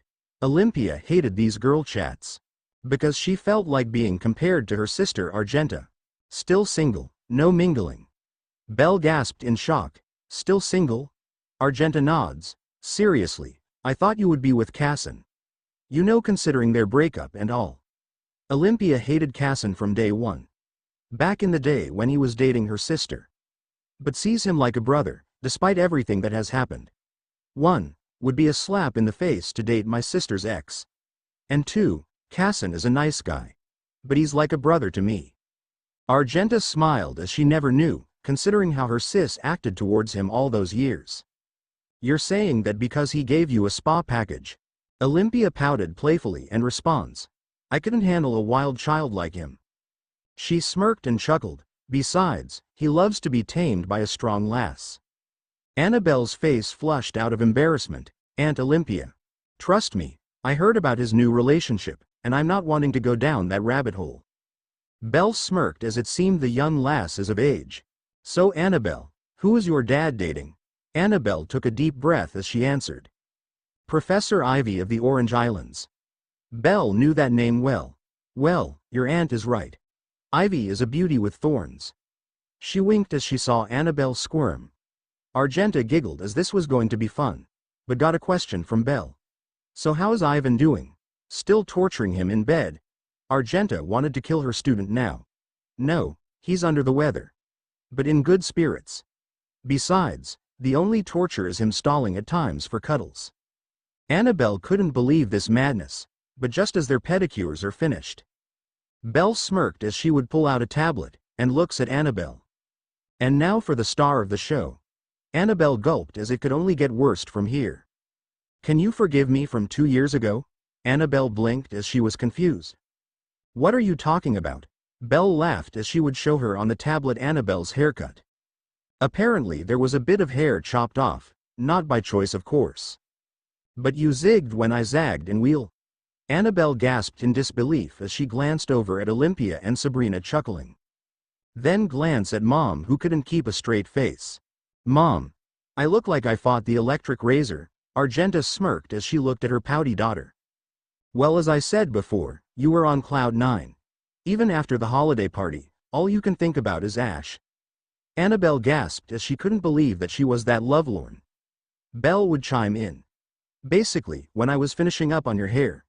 You turned your head slightly and I hacked into your hair. She can replay that moment in her head. I'm sorry, Annabelle. I'm sorry, Argenta. And thankful 3 weeks later your hair grew back. But still you were heavily distracted. Annabelle couldn't believe that and pretty much knew it could only get worse from here. How do you know about me and Ash? She glared at her mom before continuing. I bet Mom told you everything. Belle smirked as she would show the next picture on her tablet. Turns out to be at an airport. When Annabelle saw the photo, her face was redder than a cherry. To be honest, it was luck that I would see this in person. I was saying my goodbyes to my husband, who was heading to Alola for the Alolan League. When all of a sudden, there was a gathering and I wanted to know what happened. Annabelle gulped as she didn't expect her run-in with Ash would draw that much attention. For me, I ran into Fantina and boy, it was a treat. Annabelle couldn't believe her luck and that was just hard to believe. Hold on, Fantina saw me and Ash? Belle smirked as she could help but laugh. Oh Annabelle, Fantina and I go way back in the contest circuit. And I'm the one that designed her signature hairstyle. Annabelle gulped as Sabrina couldn't help but reply. So you confessed everything to Fantina? Naughty sister? Annabelle wanted to curse her out, but Belle would finish her explanation. Anywho, I glanced over and saw you and Ash and took the picture. She was glowing with excitement as she was twirling around like Fantina. I couldn't help seeing the end of a romantic movie. The two lovers, eyes lock, as they want to proclaim their love for each other. She smirked. I thought he was ready to get on one knee and propose. Sabrina and Olympia laughed as that would have been priceless. But Argenta chuckled and had to place her arm around her baby. Sorry, but my little princess is too young to walk down the aisle. Though not too young to be maid of honor. She winked as she knew her baby was not going to talk to her for a while. Annabelle pouted as she was curious about something. So Mom knew everything from your photo? Belle smirked as she giggled. I sent her the photo and you know the rest. Annabelle sighed as she now realized how Olympia and Lucian got the message about her and Ash. Meanwhile, back at the house, Casson would wake up with a slight headache. As he heads to the bathroom to wash up, he turns on the light and gasped as he saw in the mirror a horrible shock. Back at the salon, just as the lasses were getting their manicures, the phone would ring. Belle saw on the caller ID and smirked. She turned on the video phone and answered. Good more. She bursted out laughing as she couldn't believe it. Oh sweet, Gardevoir can talk on the phone. Argenta and the others couldn't help themselves but to laugh as it was too hilarious. Casson wasn't having it given his anger. Argenta, this isn't funny, you little psycho. Argenta couldn't help but smile as she explains herself. Sorry, but couldn't help myself. And you got off easy. Casson blinked as he would see his son Lucian walking, looking like a doll. Even he had to laugh. Morning son. How are you feeling? Lucian blinked as he looked at the mirror and then glanced at the video phone. Sabrina sweetie, I'm no doll. Sabrina giggled as she wanted to pinch his cheeks gently. Sorry love, but all hair coloring are water soluble. Just a wash and you'll be okay. Besides, you're my only doll I want to play with. Lucian sighed as he knew what probably happened. All right, what did you do to Ash and Scott? I know you four were dolling us up. Annabelle smiled as she had to reply. Well brother, we had fun, and second, we're dancing next year. Lucian couldn't believe that as he saw Sabrina swaying for joy. You sold your soul to avoid karaoke? Olympia smirked as she pointed to a groggy Scott in makeup and a new dress. It's because of him that I lost to Annabelle, and now we're dancing, for the holiday entertainment next year. Olympia smirked as she saw Argenta glaring at Scott, wishing she would just rip the head off. Lucian saw Scott and laughed his head off. Scott looked on and basically fainted out of shock. That got everyone laughing. Belle would wave as she wanted to continue the girl talk alone. Gents, just wash up and you'll be back to normal. Bonjour and goodbye. The phone turns off as she was now ready for some more fun. She looked over at Annabelle as she wanted to know more about her relationship. So, what is he like? Does he treat you well? Annabelle smiled as she nods. He does. But his friends are nice. But I think I unlocked Pandora's box. Belle grinned as she was curious. How so? Is he cheating on you? Annabelle shook her head. No. Besides, he wouldn't get away with it if he tried. The other lasses nodded. But when I found out that Ash gained a second family. Found out his late grandfather looks like him. Belle blinked and would pull out her tablet. Tell me the name and I'll see. She was given the name and did a search. Holy. She covered her mouth to muffle her swearing as it was hard to believe. Oh Annabelle, she whispered in her ear. How many naughty dreams about his rock-hard abs. Annabelle's face couldn't get any redder as Sabrina smirked. Oh, you should have seen her. She wanted to say more to her lover. Belle smirked as she patted Annabelle's shoulder. Never rush a good thing. I would assume Mom and Auntie told you that? Argenta and Olympia smirks and nods. Besides, when it's that time, you'll look back and laugh when you see him down the aisle. Annabelle nods as she couldn't help but smirk.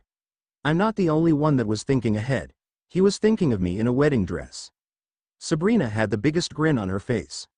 Oh, I promised to take plenty of pictures at my wedding, sister Annie. She grinned as it would seem for the rest of the day. Nothing but smiles and torture to go around. Once Ash was home, he thanked Gary for the ride, although Gary was still chuckling and was trying to keep a straight face. All right Ash, stay safe out there, and have yourself a wonderful new year. Ash replied kindly, same to you too Gary. Ash thought to himself, as Pikachu would land on his shoulder, while he would head to the house. That's weird. Why would Gary be laughing all the way home? Probably a good joke he heard of. As he would open the door, he would see his mom already whipping up a hearty breakfast. He smiled as he would head to the kitchen. Delia, in her custom-designed apron, was finishing up poaching some eggs. She heard Mr. Mime and glanced over and saw her son. But like Gary, couldn't keep a straight face. "Good morning, son. I take it everything went okay at her house last night." Ash nods, but had to ask, "Mom, what's going on?" "I tried to ask Gary, but I think I fell out during the ride home." Mom would hug her son as she smiled. "I think you might want to eat first. A full belly will understand better." Ash nods as he heard his stomach grumbled. He laughed and heads upstairs to the bathroom to freshen up. When he was in the bathroom, he looked in the mirror and gasped in shock. But soon laughed as he had a feeling why his mom and Gary couldn't keep a straight face. At least it's only purple and nothing else, if he only knew what really happened. For the most part he got off easy. After breakfast, he would check the phone for any voicemail. But got a call from Alola and he picked it up, assuming it would be Kukui and Burnett. He was surprised to see that it was Misty of all people in Alola. "Whoa. Hello, Misty." She smiled as she couldn't believe it either. "Hello, Ash. Happy holidays to you." She giggled as it was a bit late. But he smiled and replied, "Happy holidays to you too." He was wondering why is Misty in Alola of all places. "Why are you in Alola? Does your family know?" She giggled and nods, "Of course, they're in Alola with me." He nods as he had to ask, "Why is your family in Alola? Seeing relatives there?" She shook her head no and answered, "No, we won a holiday vacation contest and had our Christmas there." He smiled as he couldn't help but chuckle, which got her a bit annoyed. "Hey, what's so funny about winning a trip?" He would compose himself and answered, "Well, that's how me, Mom, and Mr. Mime ended up in Alola. By winning a raffle." She nods as it does sound funny. But the two looked at each other as if they had something else in mind. As if they were reading minds, started to talk. "Well, I do have to tell you something." There was a brief awkward pause before they continue. "I have a girlfriend." Both gasped and once again they would say the exact same thought. "You? I didn't know that you would have a girlfriend?" Both laughed as it seemed they had a lot to unpack. Misty, more surprised considering that she thought Ash was too immature or dense to notice about girls. Or dating in that order. Plus she was fighting her feelings for him. Hence at times getting jealous over any interaction between him and any girl. But she would look at him and bite the bullet, "So who is she?" And, she now noticed him a bit closely and giggled. "I take it she's a prankster." He nods and replied, "Her family can play tricks. But Annabelle is a special one." Misty nods but was curious to know more. What does she look like? She was afraid he would be dating some blonde airhead, but when he showed her the picture of him and Annabelle in their Christmas sweaters, she was in disbelief. Ash, I thought you said you have a girlfriend." Ash chuckled as he knew that was coming. "I made the same mistake when I first met her. I thought she was a boy at first. But when she changed I realized he was a she." Misty nods as it turns out Ash did grew up and couldn't be happier. Ash would ask Misty the same question, "So who is your girlfriend?" He knew Misty liked boys, but to have a girlfriend is a complete 180. Misty took a deep breath and just as she was going to answer, someone would come up from behind, wearing a nurse's cap. "Alola, they're beautiful." Misty jumped up and turned around and saw her in her nurse's uniform. She puffed up and shouted, "Don't sneak up on me like that." The young nurse smiled as she had brown eyes, but under that nurse's cowl is familiar light green hair. She hugged Misty as she giggled, "Sorry, I didn't know you were on the phone. My shift ended later than usual." Misty calmed down and hugged back. But points to the phone. "Ash, this my girlfriend Jenny." She chuckled, "It's Jenny, not Jenny." Jenny gasped as she saw the person on the phone. "Ash Ketchum, the Alolan champ has arrived indeed." Misty was in disbelief when she said champ. But face palmed as she forgot that he told her about winning in Alola. Ash smiled as he waved to Jenny, but was curious given her attire. "Hi Jenny. Are you related to the officer Jenny on Mele Mele Island?" Jenny giggled as she nodded. You are right, I'm actually her daughter. Oh, and once again, thanks for bringing Gumshoes to the squad. Ash nods, but couldn't believe it. But he had to ask the obvious. I thought all Jennies went on to become police officers. Jenny knew that and had to explain. True, but I wanted to do more than to be an officer. When I was little, I always took care of sick and injured Pokemon, so I knew then that I wanted to follow the path into nursing. Ash nods as she was continuing her story. At first Mom wasn't thrilled by it, but understood that it was my dream and eventually supported my decision. She laughed at herself, remembering what Mom said. She said it would be nice to have a green-haired nurse around. Ash nods as he was inspired by her story. But one thing left unanswered, to which he would ask, so how did you and Misty meet? Was it a Pokemon battle? Jenny blushed as she couldn't believe that she was asked. Misty bit the bullet and explained. Well, Ash, I was doing some training with Gyarados. When it was attacked by a group of tentacles, it easily fended off the troublemakers. But it struggled and was in pain. Jenny composed herself and took over the rest of the story. Well, I was just finished with my training when I saw a Gyarados in trouble. I saw a poison sting stuck to the Pokemon and raced into action to calm it down. After a few minutes of reassuring Gyarados, I managed to get the needle off and patched up Gyarados. Ash was clearly into the story. Jenny blushed as she would finish up. Well, that was when Misty came up to thank me for what I've done. And immediately asked if I was training to be a doctor. Assuming that I was a boy, Ash chuckled as he knew what happened next. Jenny looked on as she was curious by his reaction. I take it she told you the story? He shook his head. No, sorry, but your story is similar to how I met my eventual girlfriend. Jenny blinked but had a big smile on her face. She looked at Misty and was curious like a Meowth. So Misty, wanna finish our little story? Misty hated that puppy dog look, but couldn't help but nods and would finish the story. Well, Ash, like you, I made the mistake of thinking Jenny was a boy. But when I found out that he was a she, I was stunned. But was curious to know more about her. She's a nurse, a trainer, and, she blushed, kind of reminds me of an adventurous you, referring to Ash. So I asked if she was dating anyone and she was stunned as she thought I was joking. Jenny tagged in to finish up. To be honest, I first thought Misty was a boy herself. Misty pouted when she heard that revelation. But when I found out she was a girl, I was asking myself if it were possible to date someone like her. So I told her I was single and we talked about water Pokemon. Plus learning some of her gym leader techniques. And the rest, as you say, is history. She took a deep breath as it was something, even she had to take in. Considering the obvious. Hope you understand and not weirded out by it all. Ash nods and replied. It's not a problem. Besides, when I was at my girlfriend's holiday party, I ran into Zoe and Candace who are dating, so I don't mind. Misty smiled and couldn't believe there were more couples like her and Jenny. Jenny blinked as she backtracked and realized that Ash said girlfriend. Well, champ, you mentioned your girlfriend a couple of times. Who is she? Misty would whisper in her ear the name of his girlfriend. No way. Misty looked at her curiously. What? Annabelle sounds like a good girl. Nothing to write home to, right? Seems Jenny knew Annabelle well and replied. Annabelle is psychic royalty, and I must say an unique catch for him to snag a tomboy. Misty was curious as she wanted to know more. So Jenny, is Annabelle that special? Jenny nods as she explains. Well, in the Kanto, Sinnoh, Johto, and Kalos regions. How's an unique family of psychic trainers, and I mean top-notch, wouldn't be caught dead to face them type. Misty was more intrigued and was thinking she should have snagged Ash earlier. So who are the rest of her family?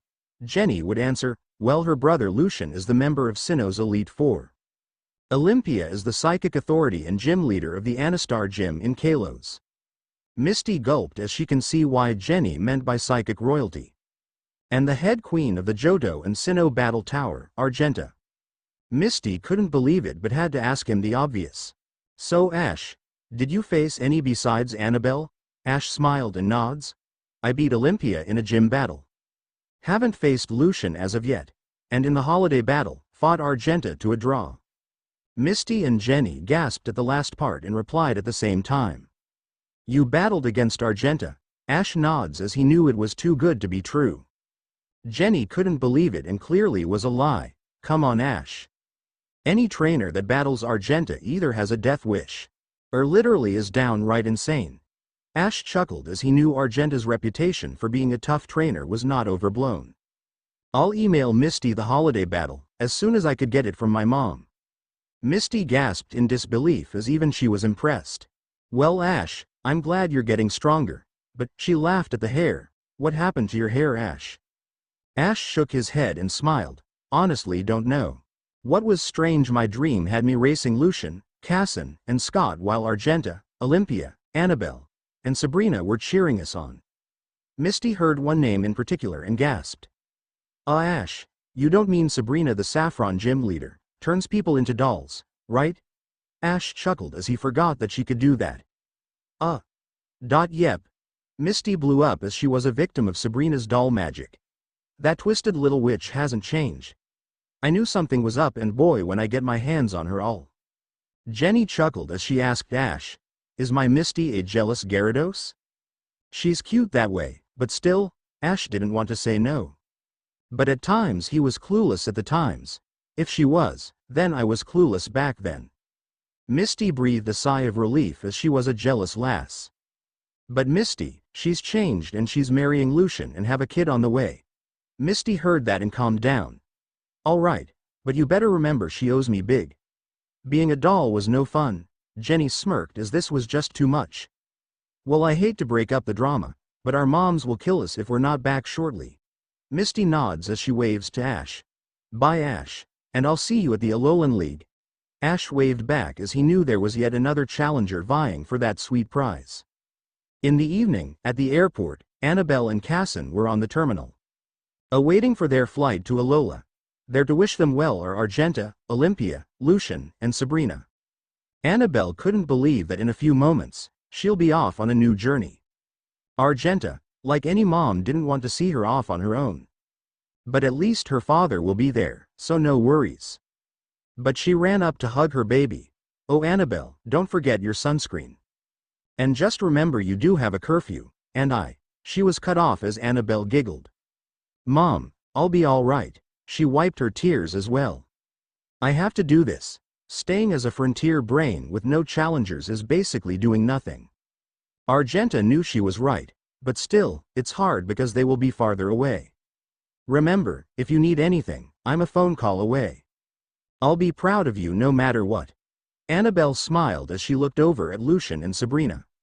No goodbyes from my brother and sister, she teased as she knew her brother can be a sap. Lucian came over to hug his baby sis as he smiled. Give em hell out there. And if you reach the mountain top, finish the job Mom started. Annabelle smiled but smirked seeing Sabrina pout. Lucy, I have more wins over Ash. If anything, I should be the one to face Ash.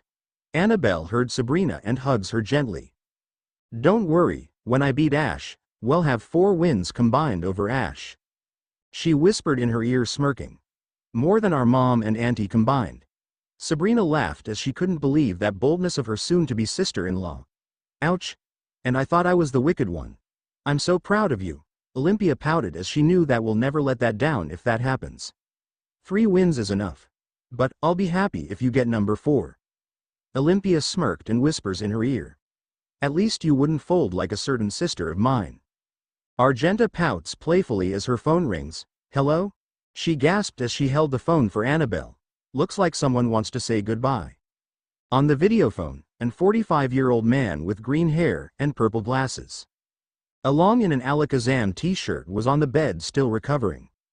Annabelle, I just had to call before you left. I can't believe you're going off on this journey. Annabelle smiled as it was her stepfather Ivan Williams, the head of the battle park of the Sinnoh region. He had been feeling under the weather. Hence his absence from the holiday party, but couldn't sit by and not see his stepdaughter leave. Dad. It was still a bit weird to call him Dad. They haven't had much time, hence the hesitancy. Thank you. He smiled hearing her as he saw Casson in the background. There was no animosity between the two, but had a request for him. Professor Casson, Casson, you sly little fox. Casson heard him and nods. You're feeling better, I see. You were the lucky one. You didn't have to deal with the psycho battling. Ivan smirked as he could hear his wife screaming. Yay! I got the video from the party, but just make sure Annabelle is all right. I just wish I can physically hug her, but... Casson heard the announcement. Flight 101 from Kanto to Alola will be leaving in 10 minutes. And knew the call would be short. Don't worry, she's a lot stronger than she looks. He smirked. Plus a boyfriend that will match her style as well. Annabelle pouted but got a hug from Casson. She knew that hug was from Ivan. But glad the two are on the same page. She would wave to them as she would head off. Just as Casson was going to follow his daughter, Argenta grabs his arm and pulls him over for a hug. He smiled as he knew they are no longer married. But still she'll miss her bestie. While in Alola, you'll tell her about the birds and the bees. She smirked as he knew that was the last thing he wanted. Argenta. He pouted playfully as he headed off to catch up to his daughter. Once the two are in front class, something Casson wanted for some comfort and security. The two would look around as it was just nerve-wracking.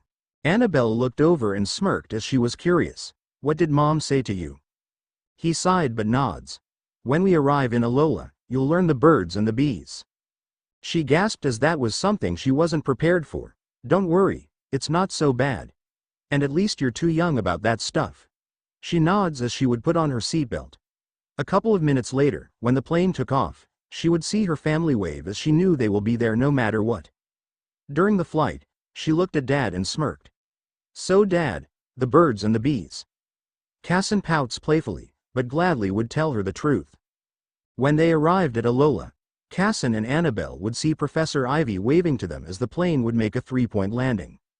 Once they got put, Ivy would hug them both as some looking on thought they were a family. Annabelle saw Ivy and giggled. Alola Ivy, I'm sorry for what happened earlier. Ivy smiled and hugs Annabelle gently. Well, I never thought I would meet you here. Your father can be quite a sly one. She winked knowing he'll hear her. Casson pouts as he wanted to just snuggle Ivy. Annie, I'm the good one here. He said little as the three would catch a cab and would head to his summer home, laboratory. During the ride, Annabelle's eyes widened as she saw the beauty of the islands. In addition, she saw the new and interesting Pokemon on the island.